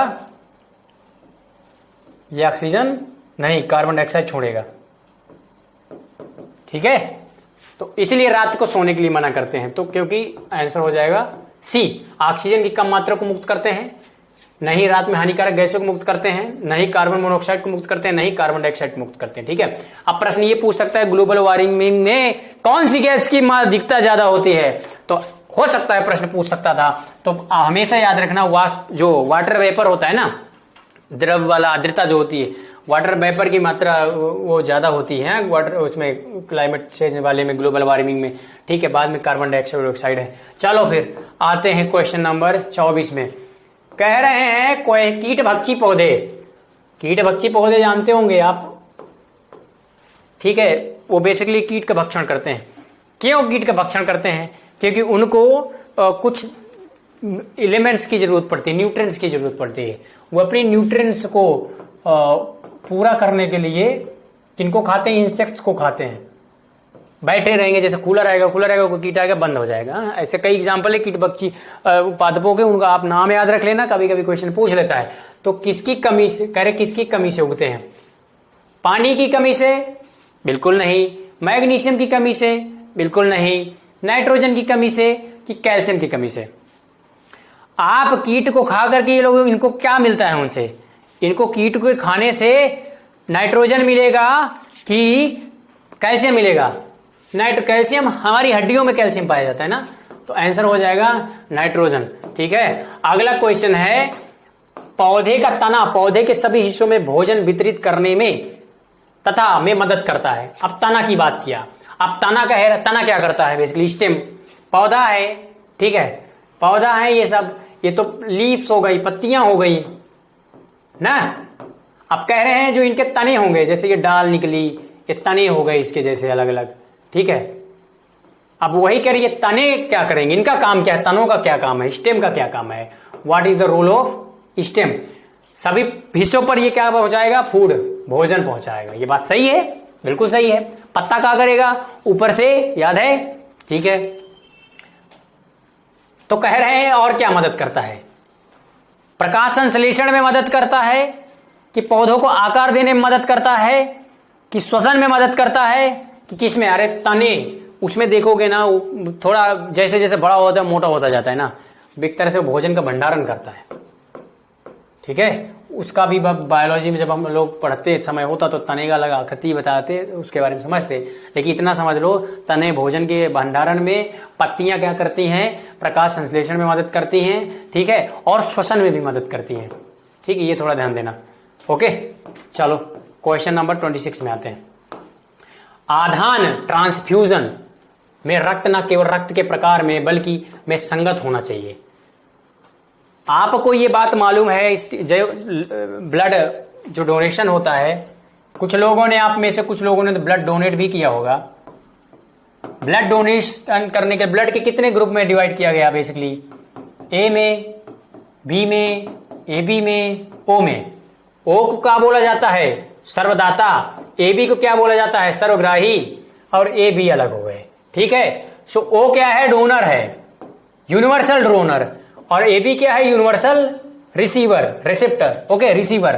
तो 4 होते हैं। इन ब्लड ग्रुप के साथ साथ जब आरएसएस रिसेस बंदर था, वहां से ये कंसेप्ट आता है। रिसेस बंदर के पास एक एंटीजन पाया गया, वहां से कंसेप्ट आया RH माइनस। तो अब RH को भी देखना पड़ेगा, सिर्फ रक्त के प्रकार से ही मैटर नहीं करता कि आपके पास ए है तो आप ए वाले को ही दे पाएंगे, ठीक है। यदि आपका ब्लड ग्रुप ए है तो आप किसको देंगे? ब्लड ग्रुप सिर्फ ए को दे सकते हैं। और कौन दे सकता है? मैंने बताया ओ, क्योंकि यूनिवर्सल ये क्या है? डोनर है। तो ए को ए दे सकता है, ओ दे सकता है, लेकिन आरएच फैक्टर भी देखना पड़ेगा, ठीक है। सफेद कोशिकाओं की संख्या नहीं, लाल कोशिकाओं की संख्या, मतलब आरबीसी की बात कर रहा है। अरे इससे कोई मतलब नहीं बेटा, WBC है, व्हाइट ब्लड कार्पल्स, राइबो, ये ब्लड कार्पल्स हो गया, रेड ब्लड कार्पल्स। दाता ने प्राप्त करता कि वंश से क्या मतलब है? यहाँ कौन वंश जाकर के पत्रा निकालेगा? यहाँ पंडित का काम नहीं है, ठीक है। तो हो गया RH प्रकार। 26वां क्वेश्चन आ गया। अब आते हैं क्वेश्चन नंबर 26 में। ये लीवर, आंत, मस्तिष्क, पिट्यूटरी ग्लैंड, ठीक है। ये तो सिंपल है कि नहीं? पिट्यूटरी ग्लैंड आपने तो पढ़ा होगा, ठीक है। चलो फिर ये हो गया, ये लीवर हो गया, ये आंत हो गई, मस्तिष्क हो गया, ठीक। अब अगला क्वेश्चन में आते हैं, क्वेश्चन नंबर 28। देखो फैक्चुअल वाले क्वेश्चन आप लोग देख लेना, ठीक है, उस पर ज्यादा समय देना, वो है जो बहुत कम छोटे छोटे। गर्भ में भ्रूण के विकास को जानने के लिए निम्नलिखित में किन तरंगों का प्रयोग किया जाता है? अरे भाई बहुत से रेज होती हैं जो हानिकारक भी होती हैं, तो एक तो बात हो गई, ऐसे रेज का तो प्रयोग करेंगे नहीं। जैसे जिनको कैंसर होता है उनके इलाज में जो रेज प्रयोग की जाती हैं, जो बेसिकली दवाएं होती हैं, बड़ी हानिकारक, बड़ी खतरनाक रेज होती हैं, ठीक है। ठीक है, एक्सरे जब कराते हो, एक्सरे भी ऐसा नहीं, एक्सरे भी काफी हानिकारक है, ठीक है, वो काफी बॉडी के लिए सूक्ष्म तरंगे हैं, और पराध्वनि है और पराबैंगनी है, ठीक है। अब कह रहे हैं इसमें कौन सा सही है? तो बच्चे के गर्भ में भ्रूण विकास को जानने के लिए, मतलब बच्चा यदि पेट में है, उस भ्रूण को जानना है कि विकास कितना हुआ, development of his, I mean that भ्रूण, उसका आंसर हो जाएगा बताओ, x से काट दूं, a काट दूं, तो आंसर क्या हो जाएगा? C हो जाएगा ना, पराध्वनि तरंगे। Very good. सार्वभौमिक स्वीकार्य, हिंदी में कंफ्यूज हो जाते हो, इसको बोलते हैं यूनिवर्सल। रिसीवर है, स्वीकार है, वो दाता होता ना, यदि वो होता तो ए भी आंसर बिल्कुल सिंपल है, समय मत दो इसमें। 30वां क्वेश्चन, निमोनिया।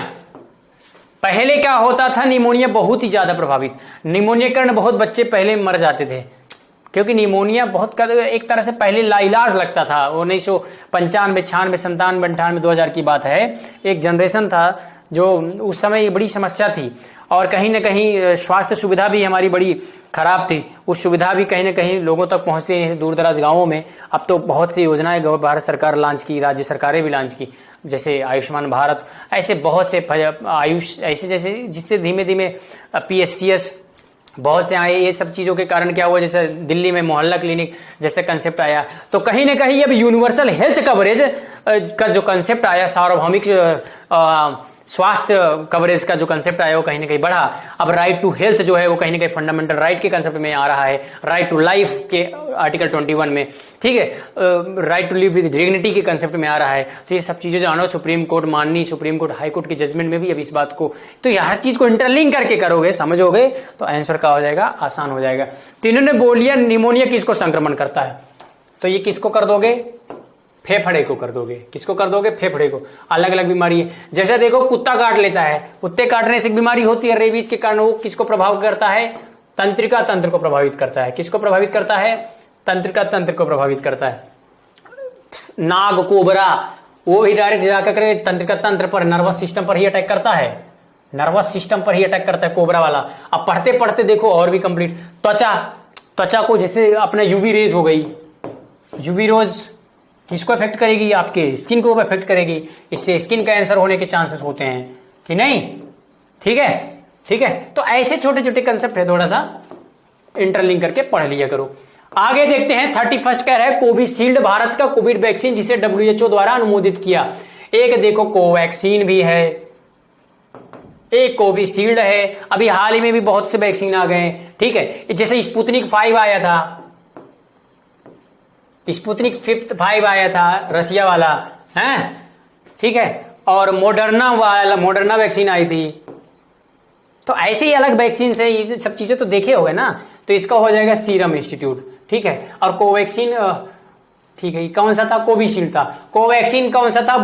भारत बायोटेक था, ठीक है, ठीक। ये कैंडला वाला था, इन्होंने भी अलग से लॉन्च किया था। चलो फिर इसका आंसर हो गया ए।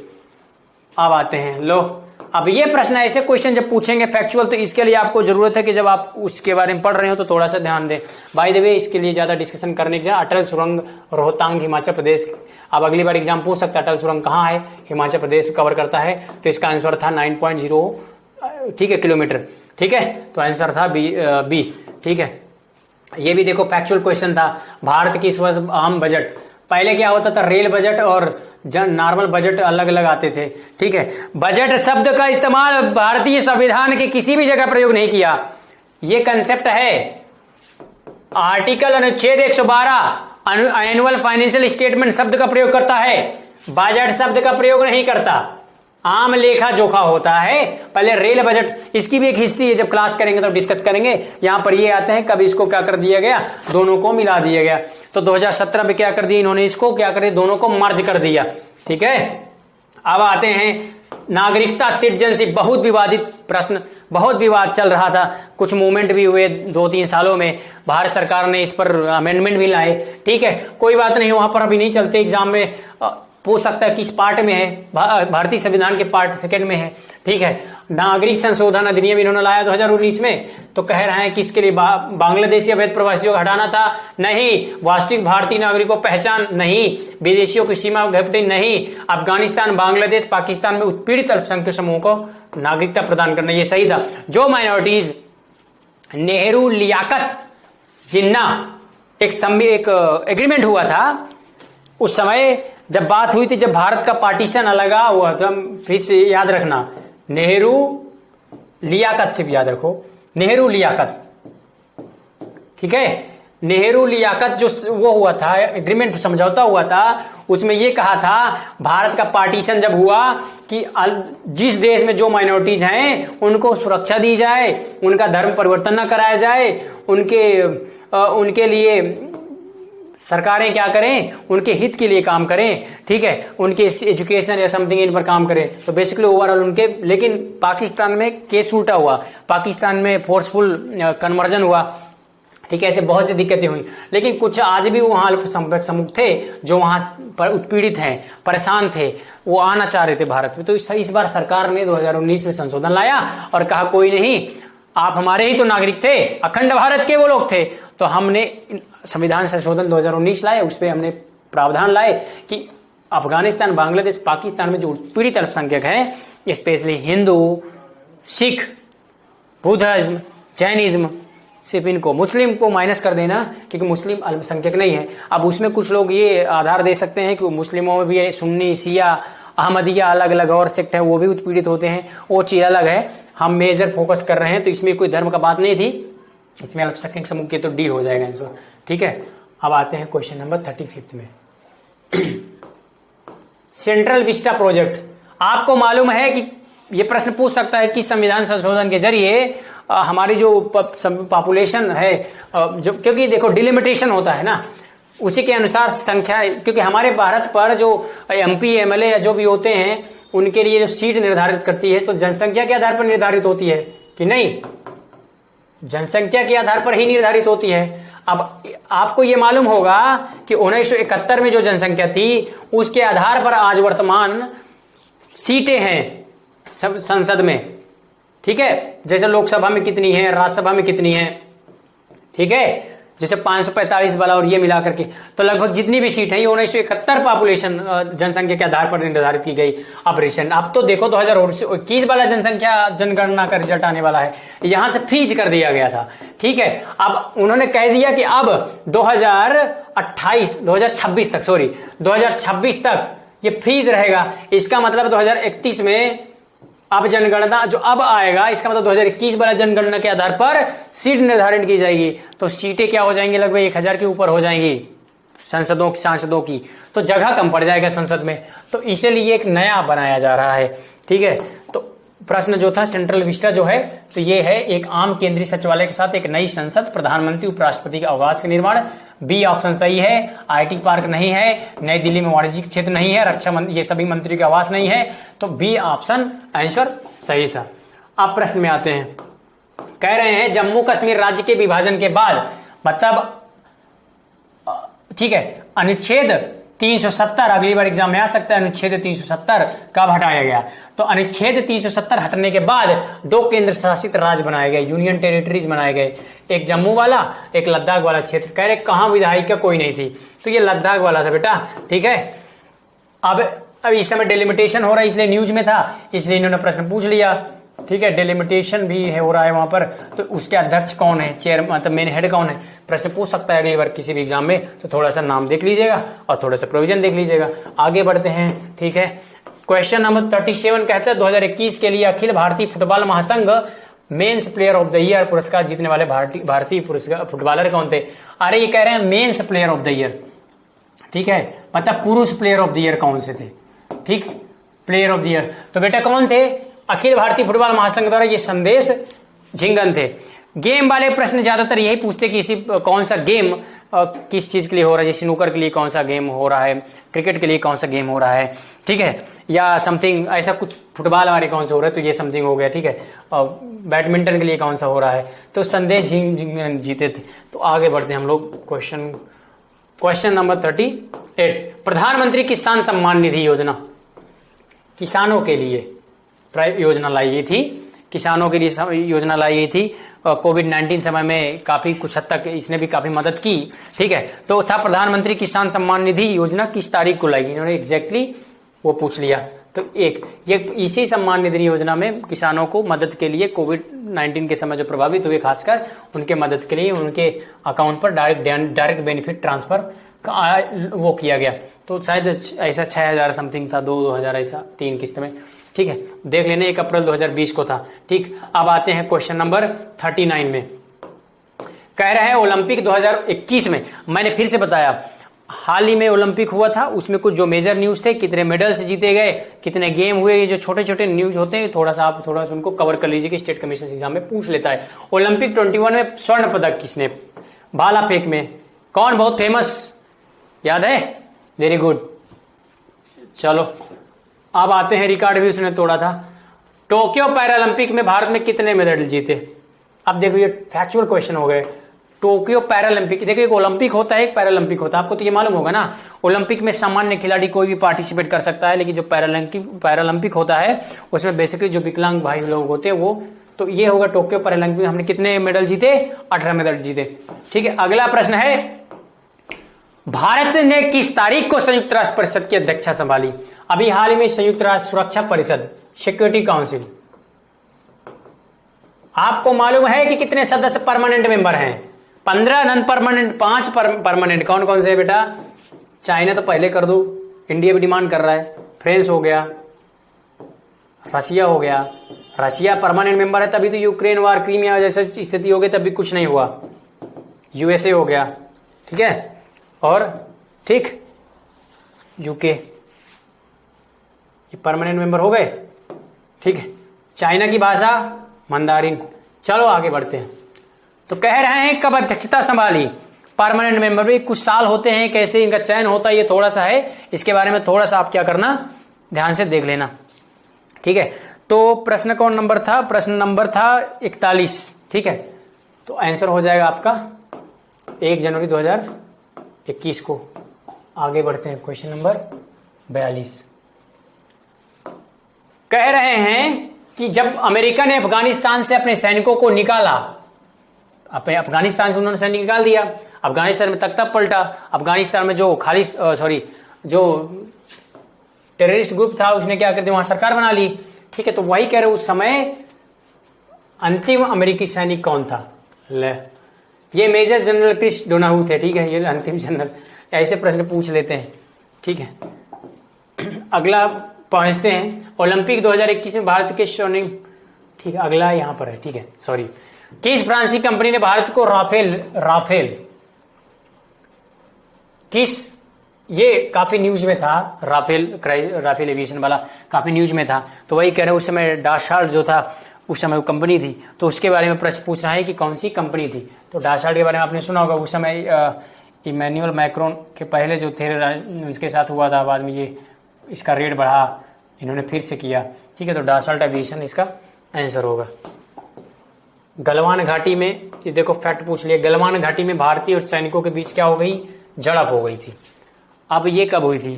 तो आपको ये याद ही होगा, जो झड़प हुई थी कब हुई थी? जून 2020 को कि जनवरी 2020 को हुई थी? जून 2020 को हुई थी।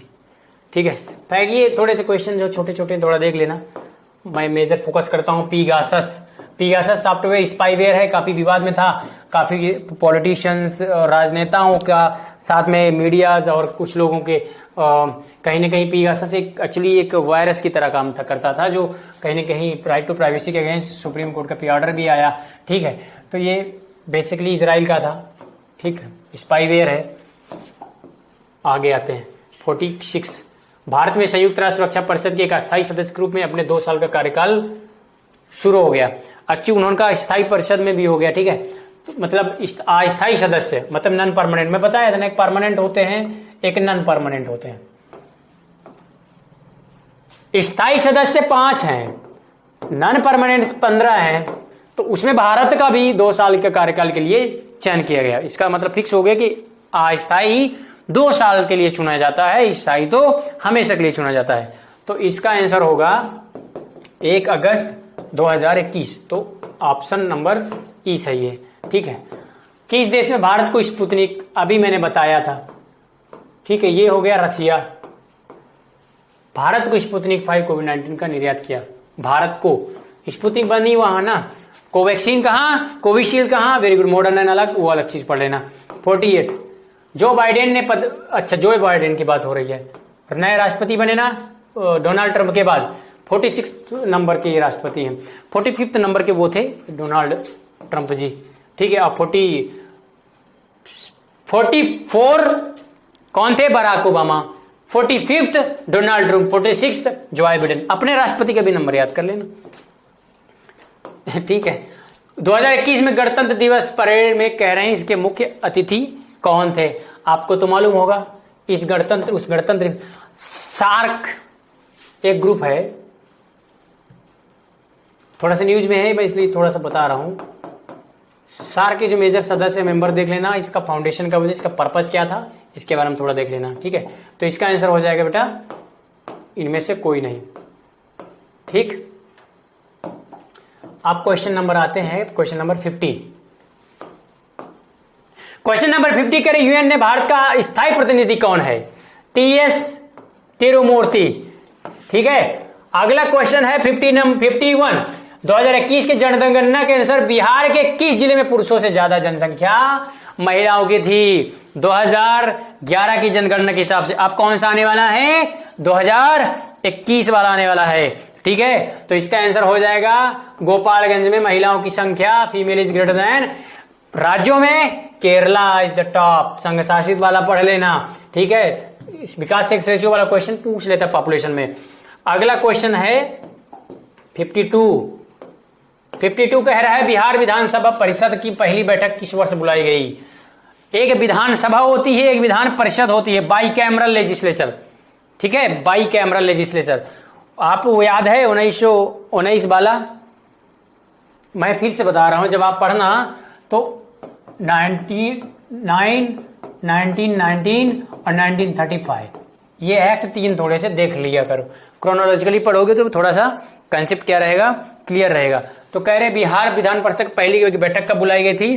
तो कब बुलाई गई थी? 1913 वाला आप आंसर मार दोगे। क्वेश्चन नंबर 53, बिहार में रश्मि कुमारी बहुत फेमस, काफी न्यूज में थी। रश्मि कुमारी जी जो है बिहार की हैं, फुटबॉल खिलाड़ी हैं। ठीक है, आगे बढ़ते हैं।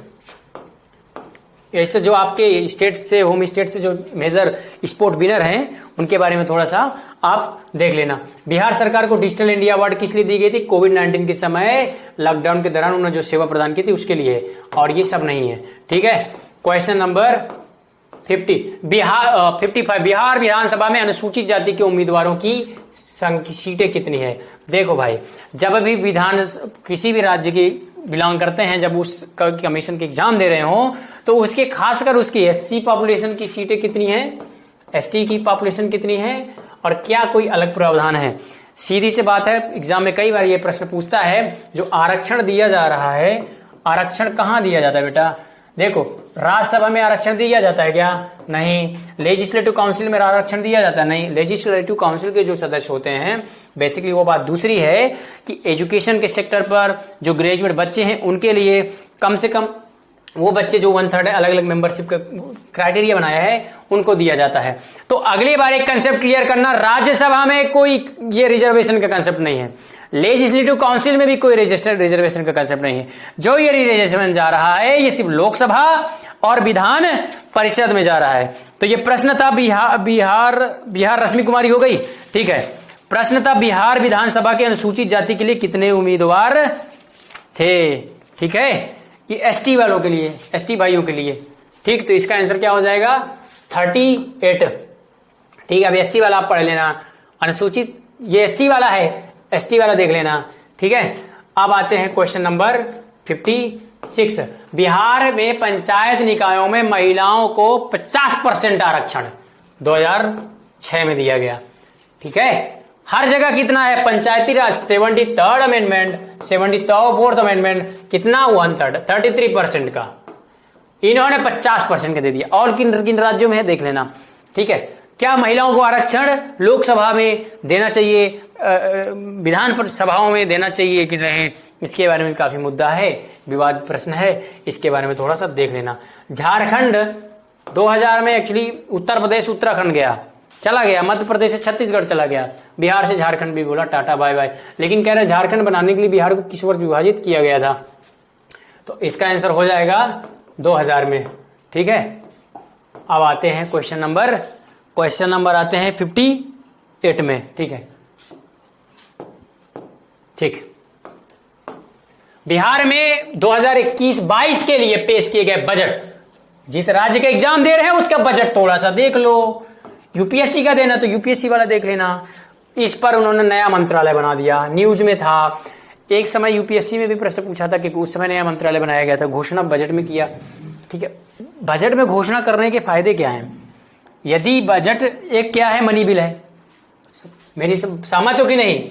ये एक मनी बिल है ना, मनी बिल को लोकसभा में प्रस्ताव पासित होगा, राज्यसभा से कोई मतलब नहीं, सेम बोले तो विधान परिषद से मतलब है, उसके लिए किसी भी दिक्कत नहीं है, सिर्फ सरकार जिस सरकार की पार्टी वही करेगी। तो इन्होंने कौशल और उद्यमिता विकास एक नया मंत्रालय बोला, इसलिए न्यूज में था, इसलिए उन्होंने प्रश्न पूछ लिया। बिहार में मानव विकास उप मिशन, ठीक है, मानव विकास उप मिशन, ठीक है, ह्यूमन डेवलपमेंट की बात कर रहा है। कुछ छोटे छोटे मिशन इन्होंने स्टार्ट किए, वही पूछ रहे हैं इनके अंदर कितने विभाग शामिल हुए। ठीक है, ये पूरा फैक्चुअल क्वेश्चन है, इसमें 8 विभाग शायद शामिल थे। ठीक, इसको एक बार आप देख लेना। उप मिशन के जो मेन प्रावधान थे, उन उप मिशन के जो मेन प्रावधान थे उनके लिए थोड़ा सा देखना जरूरी है। ठीक है, क्वेश्चन नंबर 59 में ये प्रश्न था, ऐसे ही क्वेश्चन नंबर और पूछा था। ठीक है, मुझे नंबर भी याद नहीं आ रहा कि सन में, कोई नहीं। ठीक है, ऐसे ही यूएचडी से संबंधित एक किसी स्टेट कमिश्नर महाराष्ट्र पीएससी में शायद क्वेश्चन पूछा था, एक मित्र ने मेरे से बताया, तो इसीलिए मुझे लग रहा है ये मिशन इंपॉर्टेंट थे, क्योंकि कहीं ना कहीं सस्टेनेबल डेवलपमेंट गोल्स 2013 का टारगेट था, तो इसका आंसर हो जाएगा ई। ठीक है, 13 है, इसको कंफर्म कर लो। क्वेश्चन नंबर 60, तो 13 उप मिशन थे, 59 वाला क्लियर। गरीब कल्याण रोजगार अभियान, गरीब कल्याण, गरीबों को कल्याण रोजगार देने के लिए जो अभियान बिहार में यूज किया, 2020 में शुरू किया, कहां से शुरू किया प्रधानमंत्री जी ने? ये था पटना से नहीं था, बांका से नहीं था, मधेपुरा या खगड़िया से प्रारंभ किया गया था। ठीक है, अगला क्वेश्चन 61, निम्नलिखित में कौन सा हड़प्पा कालीन स्तर गुजरात में है? यह पहला पोर्ट सिटी भी है, यूनेस्को के धरोहर में भी शामिल है, और क्रिएटिव सिटीज में भी डाले, इसको धरोहर में भी शामिल किया गया। ठीक है, पोर्ट सिटी माना जाता है, हड़प्पा का पोर्ट सिटी था ये। ठीक है, 61 का हो गया ये। चोल वंश का संस्थापक विजयालय, ठीक है। 63 राजराज, और वो तो सब फेमस वो थे। प्रथम बौद्ध संगीति महाकश्यप, ठीक है। कितने बौद्ध संगीति? 3 बौद्ध संगीति 3 बौद्ध संगीति। लास्ट वाला कब हुआ? कुशांग के समय। हाँ, चलो उसके बारे में बाद में बात करेंगे, क्लास नहीं है। किराता अर्जुनियम पुस्तक किसने लिखी बेटा? भारवी। कंफ्यूज मत हो जाना, किराता अर्जुनियम, ठीक है, भारवी ने लागू किया था और भारवी ने लिखा था।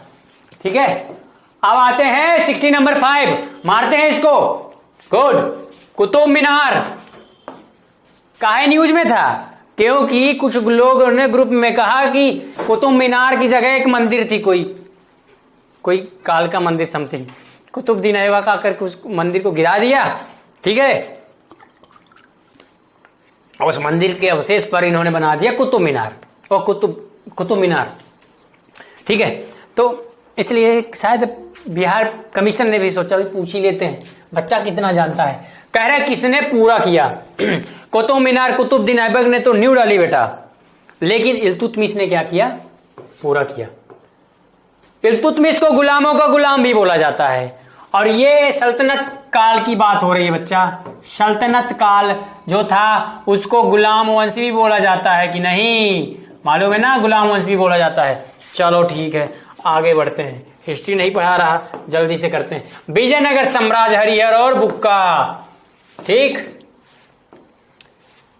67 है, किस मुगल शासक के समय सर थॉमस रो आया था?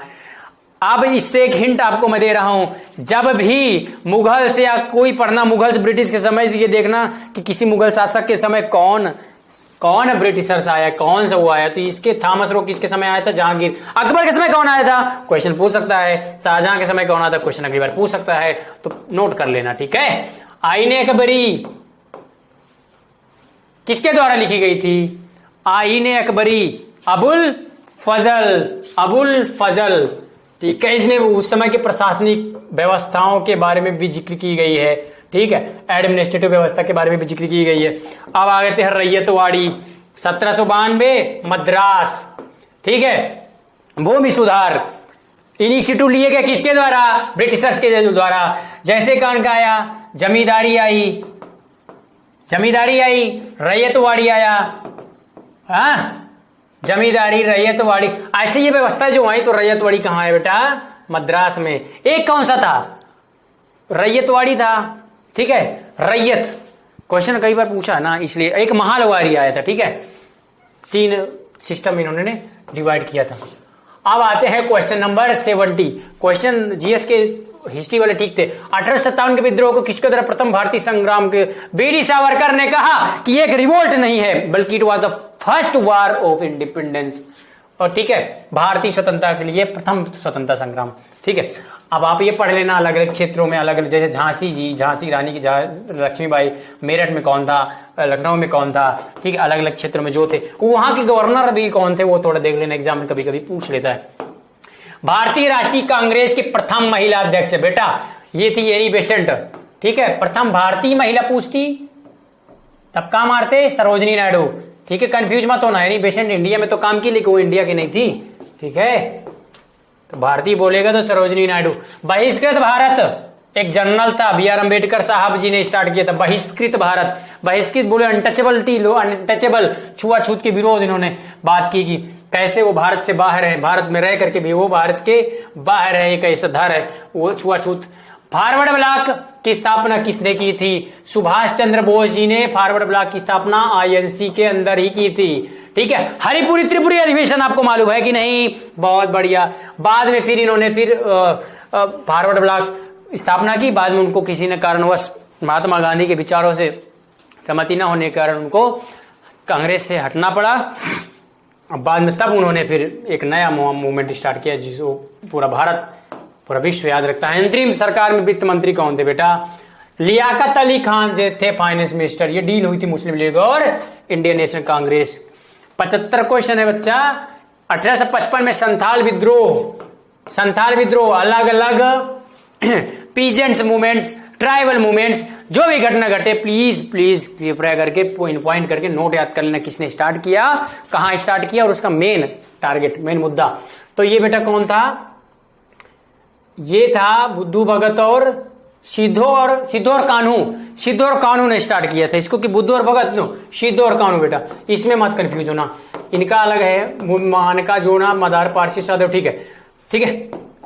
जब अगली बार क्लास होगा, समय बचेगा तो मैं इसके बारे में पूरा डिस्कशन करूंगा। चंपारण में आने का न्योता राजकुमार शुक्ला, रामकुमार यदि लिखा रहेगा तो कंफ्यूज हो जाओगे। राजकुमार शुक्ला ने गांधी जी को चंपारण आने का, और चंपारण आंदोलन 17 महात्मा गांधी जी का पहला आंदोलन था, एक तरह से अंग्रेजों के खिलाफ सिविल, एक तरह से कहीं ना कहीं इसको हम बोल सकते हैं सिविल डिसओबीडियंस।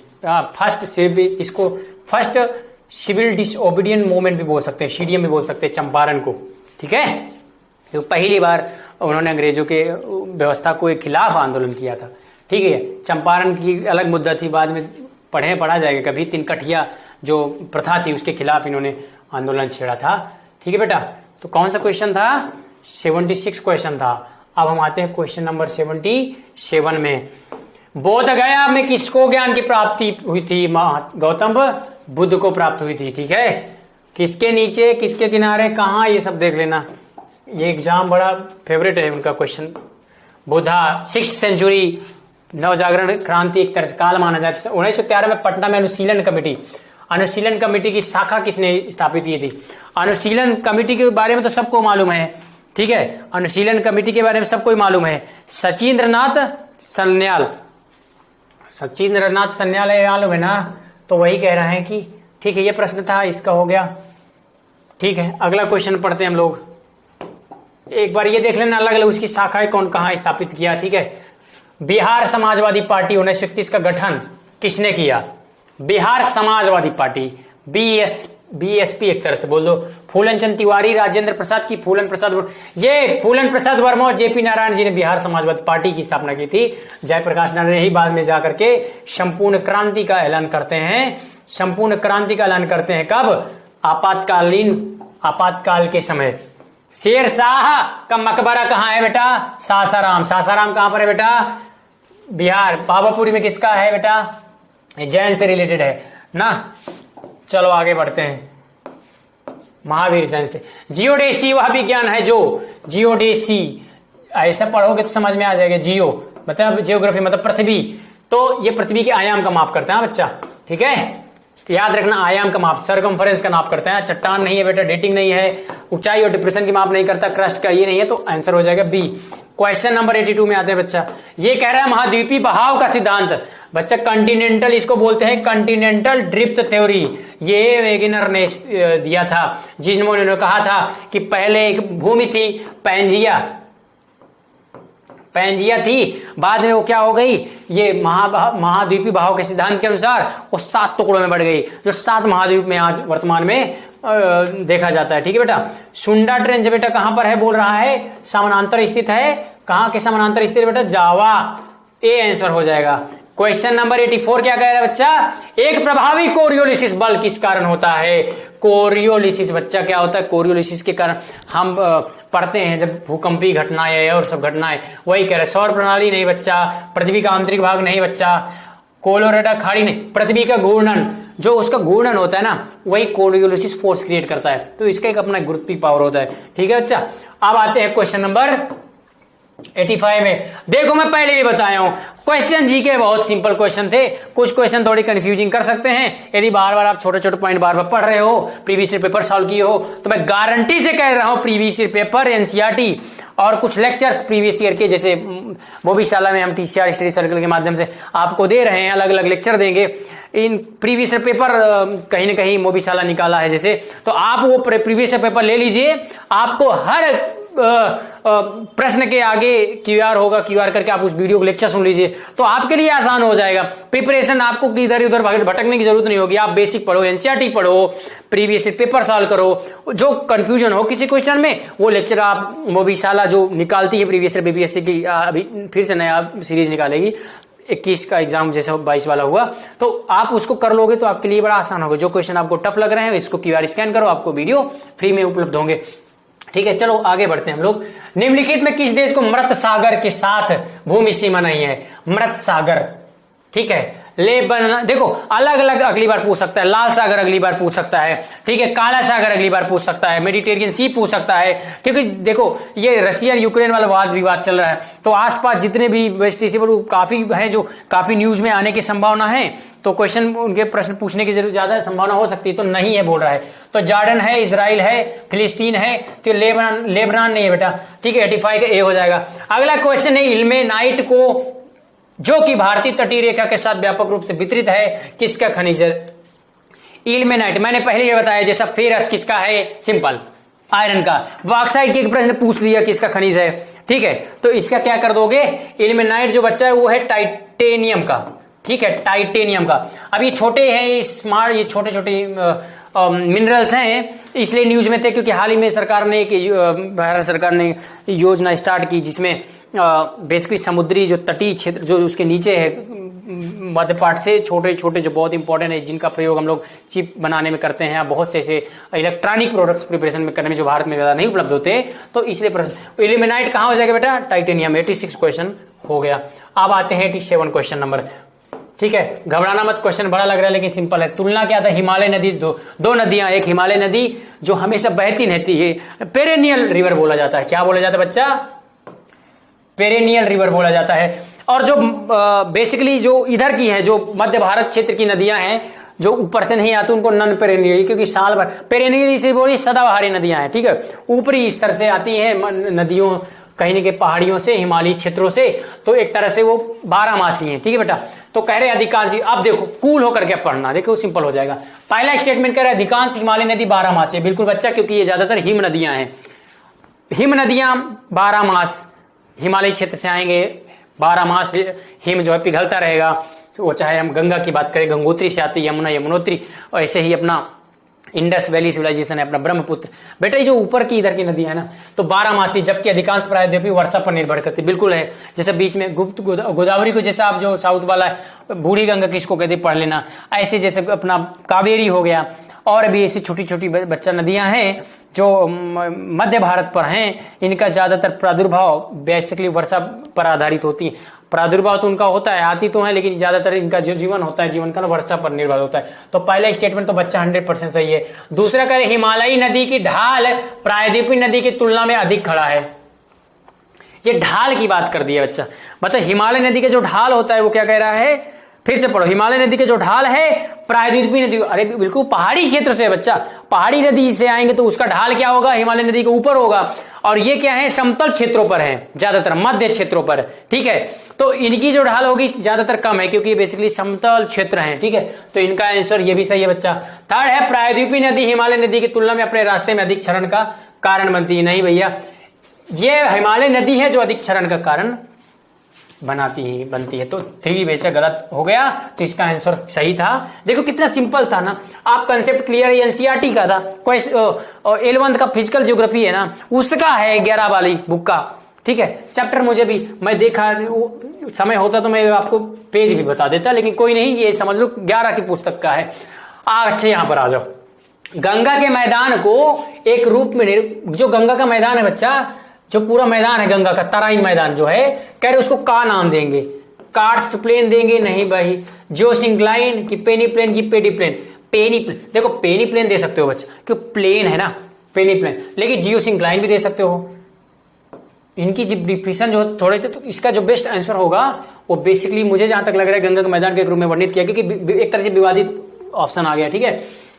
तो जियोसिंक्लाइन की पेनी प्लेन आंसर होगा इसका। ज्यादा उपयुक्त जो आंसर मुझे लग रहा है, जो हो सकता है बिहार कमीशन मान्य करेगा, ये पेनी प्लेन करेगा, ठीक है। जियोसिंक्लाइन की भी संभावना है लेने की, लेकिन ज्यादातर संभावना है पेनी प्लेन मांगने की, क्योंकि जियोसिंक्लाइन में गंगा जैसे तराइन क्षेत्र आता है तो ज्यादातर पर सिंकलिंग नहीं होता, वो कहीं ना कहीं तराइन क्षेत्र पड़ जाता है, तो फिर बहाव जो होता है वो ढलान के बाद फिर सीधा बहता है, ठीक है, जो अलग अलग राज्यों में बह रहा है। तो इसलिए ज्यादातर हिस्सा पेनीप्लेन का उदाहरण दिया जा सकता है। जियोसिंक्लाइन क्षेत्र पहाड़ी क्षेत्र जब निकलता है तब वो उदाहरण दिया जा सकता है, जैसे उत्तराखंड वाला क्षेत्र। लेकिन उत्तराखंड के बाद बेटा जितना भी पेनीप्लेन का उदाहरण होगा, उत्तर प्रदेश हो गया, बिहार हो, तो ज्यादा जो क्षेत्र कवर करेगा बहाव होगा गंगा नदी का, वो ज्यादातर पेनीप्लेन का बहाव कवर करेगा, लेकिन जियोसिंक्लाइन नहीं।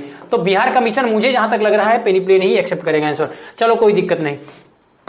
निम्नलिखित में कौन सी एक मीठे पानी का झील है? चिलिका, सांभर, अरे बूलर भी मीठा, लोकतक भी मीठा, सांभर खारा, चिलिका देखो ये कौन कौन क्षेत्र में है ये पढ़ो। झीलों का जो खारा है, जो मीठा है, भारत में ही नहीं विश्व भूगोल की संदर्भ में भी। तो इसका आंसर हो जाएगा बच्चा दोनों, कोई नहीं, क्योंकि दोनों का ऑप्शन दिया ही नहीं, CAD। ठीक है, आगे बढ़ते हैं। ठीक, चलो निम्नलिखित में किस ग्रह का घनत्व तो सबसे अधिक है? अब देखो घनत्व तो किसका सबसे अधिक है, द्रव्यमान किसका सबसे अधिक है, ये डेंसिटी बोल रहा है। ठीक है, सन है, सन के चारों तरफ इर्द गिर्द अपना घूमेंगे, लेकिन सपोज सन है, सन के डिस्टेंस के हिसाब से पहला क्या हो जाएगा वीनस, ठीक है, यूरेनस, ठीक है, इसके बाद फिर आगे बढ़ेंगे हम लोग, ऐसे आएंगे तो अर्थ हो गया, फिर हो गया मार्स, फिर हो गया जुपिटर, फिर हो गया कौन से अपना कौन सा हो गया, जुपिटर आया, सॉरी ठीक है, सैटर्न आया, जुपिटर आया, सैटर्न आया, जुपिटर आया, फिर सैटर्न आया, फिर बाकी आ गए। तो ये क्या हो गए क्रम से। अब इनके डिस्टेंस के, अब ये कह रहा है तापमान पर यदि बोलेगे किसका तापमान, तापांतर किसका सब, तो वीनस मार दोगे। ठीक है, तापमान यूरेनस मार दोगे। ठीक है, लाल ग्रह किसको कहते हैं बेटा, मार्स को कहते हैं। और हो सकता है अगले किसी कमीशन एग्जाम में पूछ ले कि मार्स ऑर्बिटर मिशन मॉम, एक नई स्कीम जो भारत सरकार ने लॉन्च की थी। मॉम जो है पहला विश्व का ऐसा सैटेलाइट ऐसे ऊपर भेजा गया मार्स में, मंगल अभियान जो था, जो कि एक बार में सफल हो गया। वो एशिया का पहला था, विश्व का पहला नहीं था। विश्व में तो United State of America, Russia, European state agency ने ऑलरेडी से लॉन्च कर दिए। तो प्रश्न क्या पूछा, प्रश्न ये पूछा कि ठीक है कहां गया, निम्नलिखित में किस ग्रह का घनत्व तो सबसे कम है, अधिक है कि कम है, सबसे कम है। ठीक है, ठीक, तो मैं कहां पर था, हाँ, सबसे घनत्व तो सबसे कम है। तो पृथ्वी का घनत्व बिल्कुल सबसे कम नहीं है, मंगल का नहीं, शुक्र का सीधी सी बात है नहीं, शनि का घनत्व, शनि रिंग बनाता है जब चारों तरफ घूमता है। और ये प्रश्न एग्जाम में काफी पूछे जाते, अब पूछे जाते जो वलय, हिंदी में वलय बोला जाता है। और जो वो वलय आकृति बनाई जाती है, वो पूछा जाता है एग्जाम में कभी कभी, वो वलय आकृति किसके कारण होती है? तो बेसिकली ऐसा बोला जाता है, कभी एग्जाम में आए तो बेसिकली तूफानी हवा की तरह होता है जिसके कारण वो वलय बनाता है। ठीक है, तो इसका आंसर हो जाएगा 90 का डी। आगे बढ़ते हैं, मैं कुछ इसमें एक्सप्लेन करने वाला था लेकिन ज्यादा समय ना होने के कारण मैं इस पर ज्यादा डिस्कशन नहीं करूंगा। ठीक है, जब अलग अलग ईयर का पेपर सॉल्व कराऊंगा तब थोड़ा सा समय ले लूंगा, उसके लिए मैं माफी चाहता हूं। पश्चिमी सिंहभूम में स्थित चिड़िया सबसे प्रसिद्ध है बेटा। सिंहभूमि किस लिए जाना जाता है? मिनरल्स के लिए जाना जाता है, खनिजों के लिए जाना जाता है बच्चा। ठीक है, तो ये लौह अयस्क खान है कि बांध है कि पक्षी अभयारण्य के राष्ट्रीय उद्यान? ठीक है, यहां पर एक पक्षी अभ्यारण्य भी है लेकिन कह रहा है पश्चिमी जब चिड़िया का सबसे प्रसिद्ध विशेषता बच्चा क्या है? लौह अयस्क खान ही है। ठीक है, पक्षी अभ्यारण्य भी है लेकिन सबसे अधिक प्रसिद्ध अभ्यारण्य तो बाद में बनाए गए, सेंचुरी वी मेड इट, तो लौह अयस्क खान है। ठीक है बच्चा, अब आते हैं हम लोग क्वेश्चन नंबर 92। आगे वाले क्वेश्चन बहुत कम समय लेंगे लेकिन बहुत मजेदार भी प्रश्न कुछ मिलेंगे, कंफ्यूजिंग वाले क्वेश्चन मिलेंगे। जैसे 92 क्वेश्चन क्या था? कह रहे हैं पट्टी सीमा परियोजना, अलग अलग नदियों में अलग अलग परियोजनाएं चलाई जाती हैं, राज्य सरकारें, भारत सरकार चलाती है। प्रश्न पूछता है जैसे इंटर वाटर ट्रीटी के बारे में कि national waterways authority of India कितना डिसाइड हुए, पहला कौन सा है? इलाहाबाद से हल्दिया वाला बच्चा। ठीक है, ये कंसेप्ट सब कोरिलेटेड है, हाँ थोड़ा सा कंसेप्ट क्लियर करने का। ठीक है, और जैसे नदियां आपस में मिली गई कौन कौन सी, जैसे रिसेंटली बुंदेलखंड वाली जो नदी है, बेतवा वाली, हाँ न्यूज में था, केन बेतवा वाला नदी लिंकिंग वाला, साउथ में भी ऐसे ही था। तो ये जो प्रश्न है, ये प्रश्न कह रहा है पट्टी सीमा परियोजना। तो पट्टी सीमा परियोजना बेटा कृष्णा और गोदावरी नदी को जोड़ता है। ठीक है, ये एग्जाम में एक बार आया भी, यूपीएससी में भी शायद ये वाला प्रश्न आया था। मैंने 2016 यूपीएससी प्रीवियस ईयर पेपर के एनालिसिस करते समय इसके बारे में डिस्कशन किया है। मोबी साला की जो बुक है उसमें आप जाएंगे तो ये वाली चीजें आपको मिल जाएंगी, अच्छा खासा समय उसमें मैंने दिया हूं। ठीक है, जब आप लोगों को डिस्कशन करूंगा तो इसमें भी बाद में डिस्कस कर लूंगे। एस्कर और ड्रमलिन, ये कुछ कंसेप्ट है, ज्योग्राफी की है, फिजिकल ज्योग्राफी है, जो कि 11 की बुक में काफी दिया, जीसी लियोंग की भी बुक में दिया हुआ है। ठीक है, जो हिंदी माध्यम वाले हैं बेसिकली एनसीईआरटी में भी उनको मिल जाएगा। तो वही प्रश्न है। तो इन्होंने जो आप प्रश्न दिया, प्रश्न कह रहा है कि एस्कर क्रूड बेडेड बजरी और रेत की लकीरें हैं, ड्रमलिन ज्यादातर बोल्डर और मिट्टी के बने होते हैं। ड्रमलिन, ठीक है, अंडे की टोकरी स्थालाकृति एस्कर युक्त झलकों की विशेषता है। और क्या बोला है कि जबकि एस्कर ग्लेशियरों की धाराओं का निर्मित होते हुए ड्रमलिन ग्लेशियरों की क्रिया से उत्पन्न होते हैं। तो एस्कर क्रूड बेडेड बजरी और रेत की, बच्चा एस्कर सही है। एस्कर बेसिकली छोटे छोटे बजरी जो रेत होती हैं उनसे बनी होती हैं। ड्रमलिन ज्यादातर बोल्डर थोड़े बड़े होते हैं। ड्रमलिन बेसिकली नाम है ना, ड्रमलिन ये बोल्डर होते हैं बड़े बड़े थोड़े से, वो जो बजरी होती है बड़े मिट्टी के होके। अंडे की टोकरी स्थलाकृति एस्कर युक्त इलाकों का विशेषता नहीं बट्टा, ये गलत है। ठीक है, ये गलत है। जबकि एस्कर ग्लेशियरों की धाराओं द्वारा निर्मित होते हैं, जबकि ड्रमलिन ग्लेशियर की क्रिया से उत्पन्न, ये सही है। एस्कर बेसिकली ग्लेशियर की धाराओं से उत्पन्न होते हैं, they source from the glacier, okay, धाराओं से। और ये क्या होता है? क्रियाओं से, ड्रमलिन। क्योंकि बेटा क्या होता है ना, धाराओं से छोटे छोटे रेत निकलेंगे, फिर आते आते आते फिर बड़ी बड़ी चट्टानें फिर टुकड़ों में टूटने लगती हैं, वो बोल्डर का रूप बना देती हैं। ठीक है, तो चौथा तो लॉजिक है। यदि तुमने लॉजिक से बेटा आप लोगों ने चौथा भी ढूंढ लिया, तो चौथा कहां कहां पर है? एक सी में है, एक बी में है। ठीक है, मतलब 2 ऑप्शन तो चले गए। अब मेरे पास कितने ऑप्शन बचे? बी और सी। अब बी में एक एक्स्ट्रा ऑप्शन है। अब हमें यह देखना है, चौथा मैंने सही किया। अब मैंने पहले भी बताया अंडे की टोकरी वाला स्थालाकृति इसकी विशेषता नहीं है, तो ये भी चला जाएगा। तो आंसर सीधा सीधा क्या हो जाएगा? 1, 2 और 4। देखो कितना सिंपल था ना, लॉजिक लगाओगे। कभी कभी कुछ चीजें यदि आपको 1-2 स्टेटमेंट नहीं भी मालूम, तब भूमिगत कोयले का दहन किस राज्य में होता है? भूमिगत कोयले की अलग होता है, कैसे उनको निकाला जाता है मैं इसको क्लास में डिस्कस करूंगा कभी, अभी समय नहीं है। भूमिगत कोयले का बोल रहा है किस राज्य में ज्यादा होता है? ये झारखंड है बेटा। बिहार झारखंड अलग हुआ ना कब? 2000 में। कब बेटा आया था ना एग्जाम में? झारखंड क्षेत्र, बिहार झारखंड क्षेत्र खनिज संपन्न था।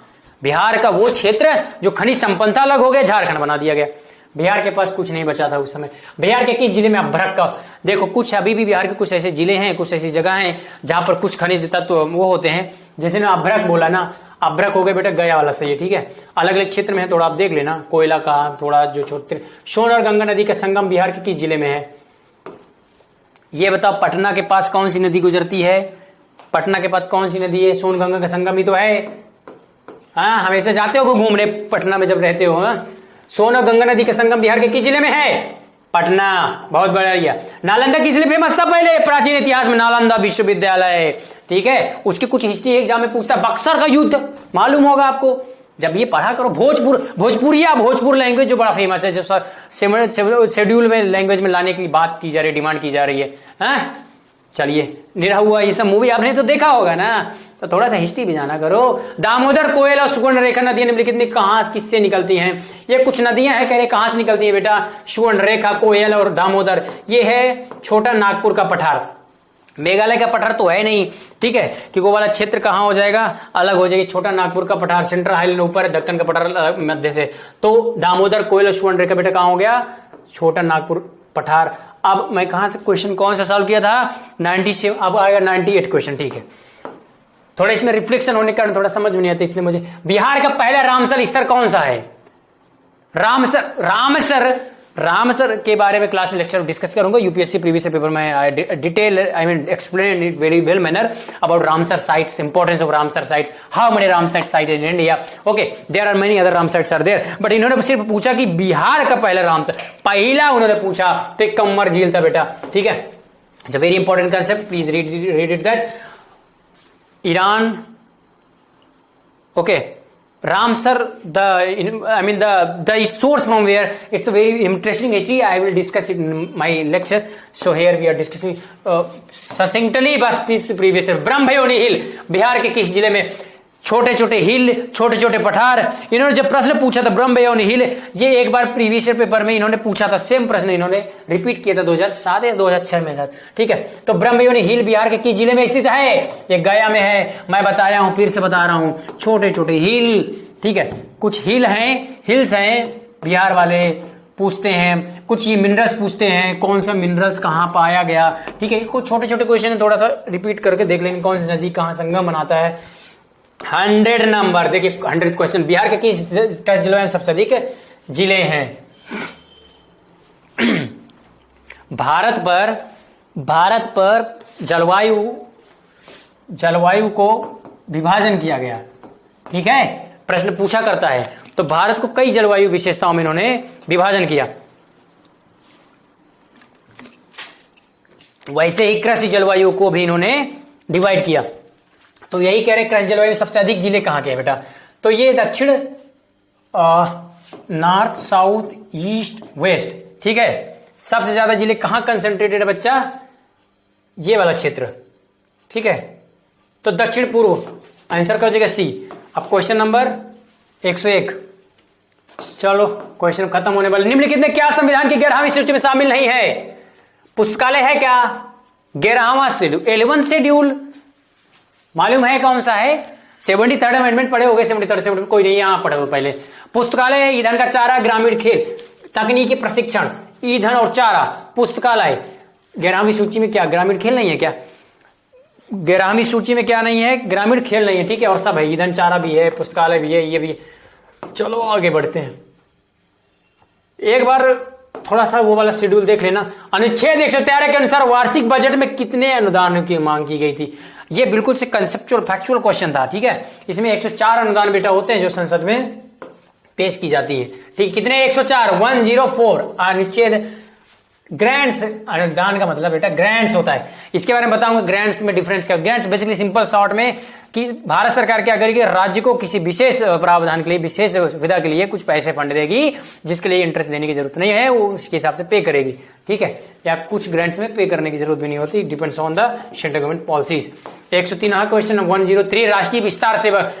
ये राष्ट्रीय विस्तार सेवक अभी जो है 1953 में चालू किया गया था। ठीक है, वेन 1953 याद है? याद है आपको? 1947 वी गॉट इंडिपेंडेंस। पहली बार हमारा इलेक्शन होता है, नेहरू महालनोबिस प्लानिंग आ जाती है भारत पर। ठीक है, फिर उसके बाद कई योजनाएं छोटे छोटे लाए जाते हैं। ठीक, भारत को सेल्फ सफिशिएंट बनाने के लिए। ठीक है, 104 क्वेश्चन देखते हैं। राज्य विधान परिषद के सदस्य निम्नलिखित में किस श्रेणी से नहीं चुने जाते?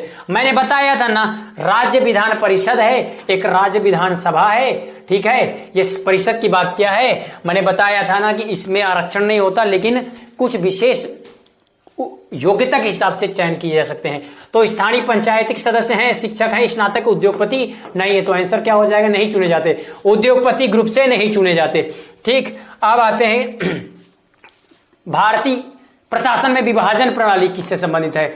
भारतीय प्रशासन में बेटा बोला है, भारतीय प्रशासन इन इंडियन एडमिनिस्ट्रेशन।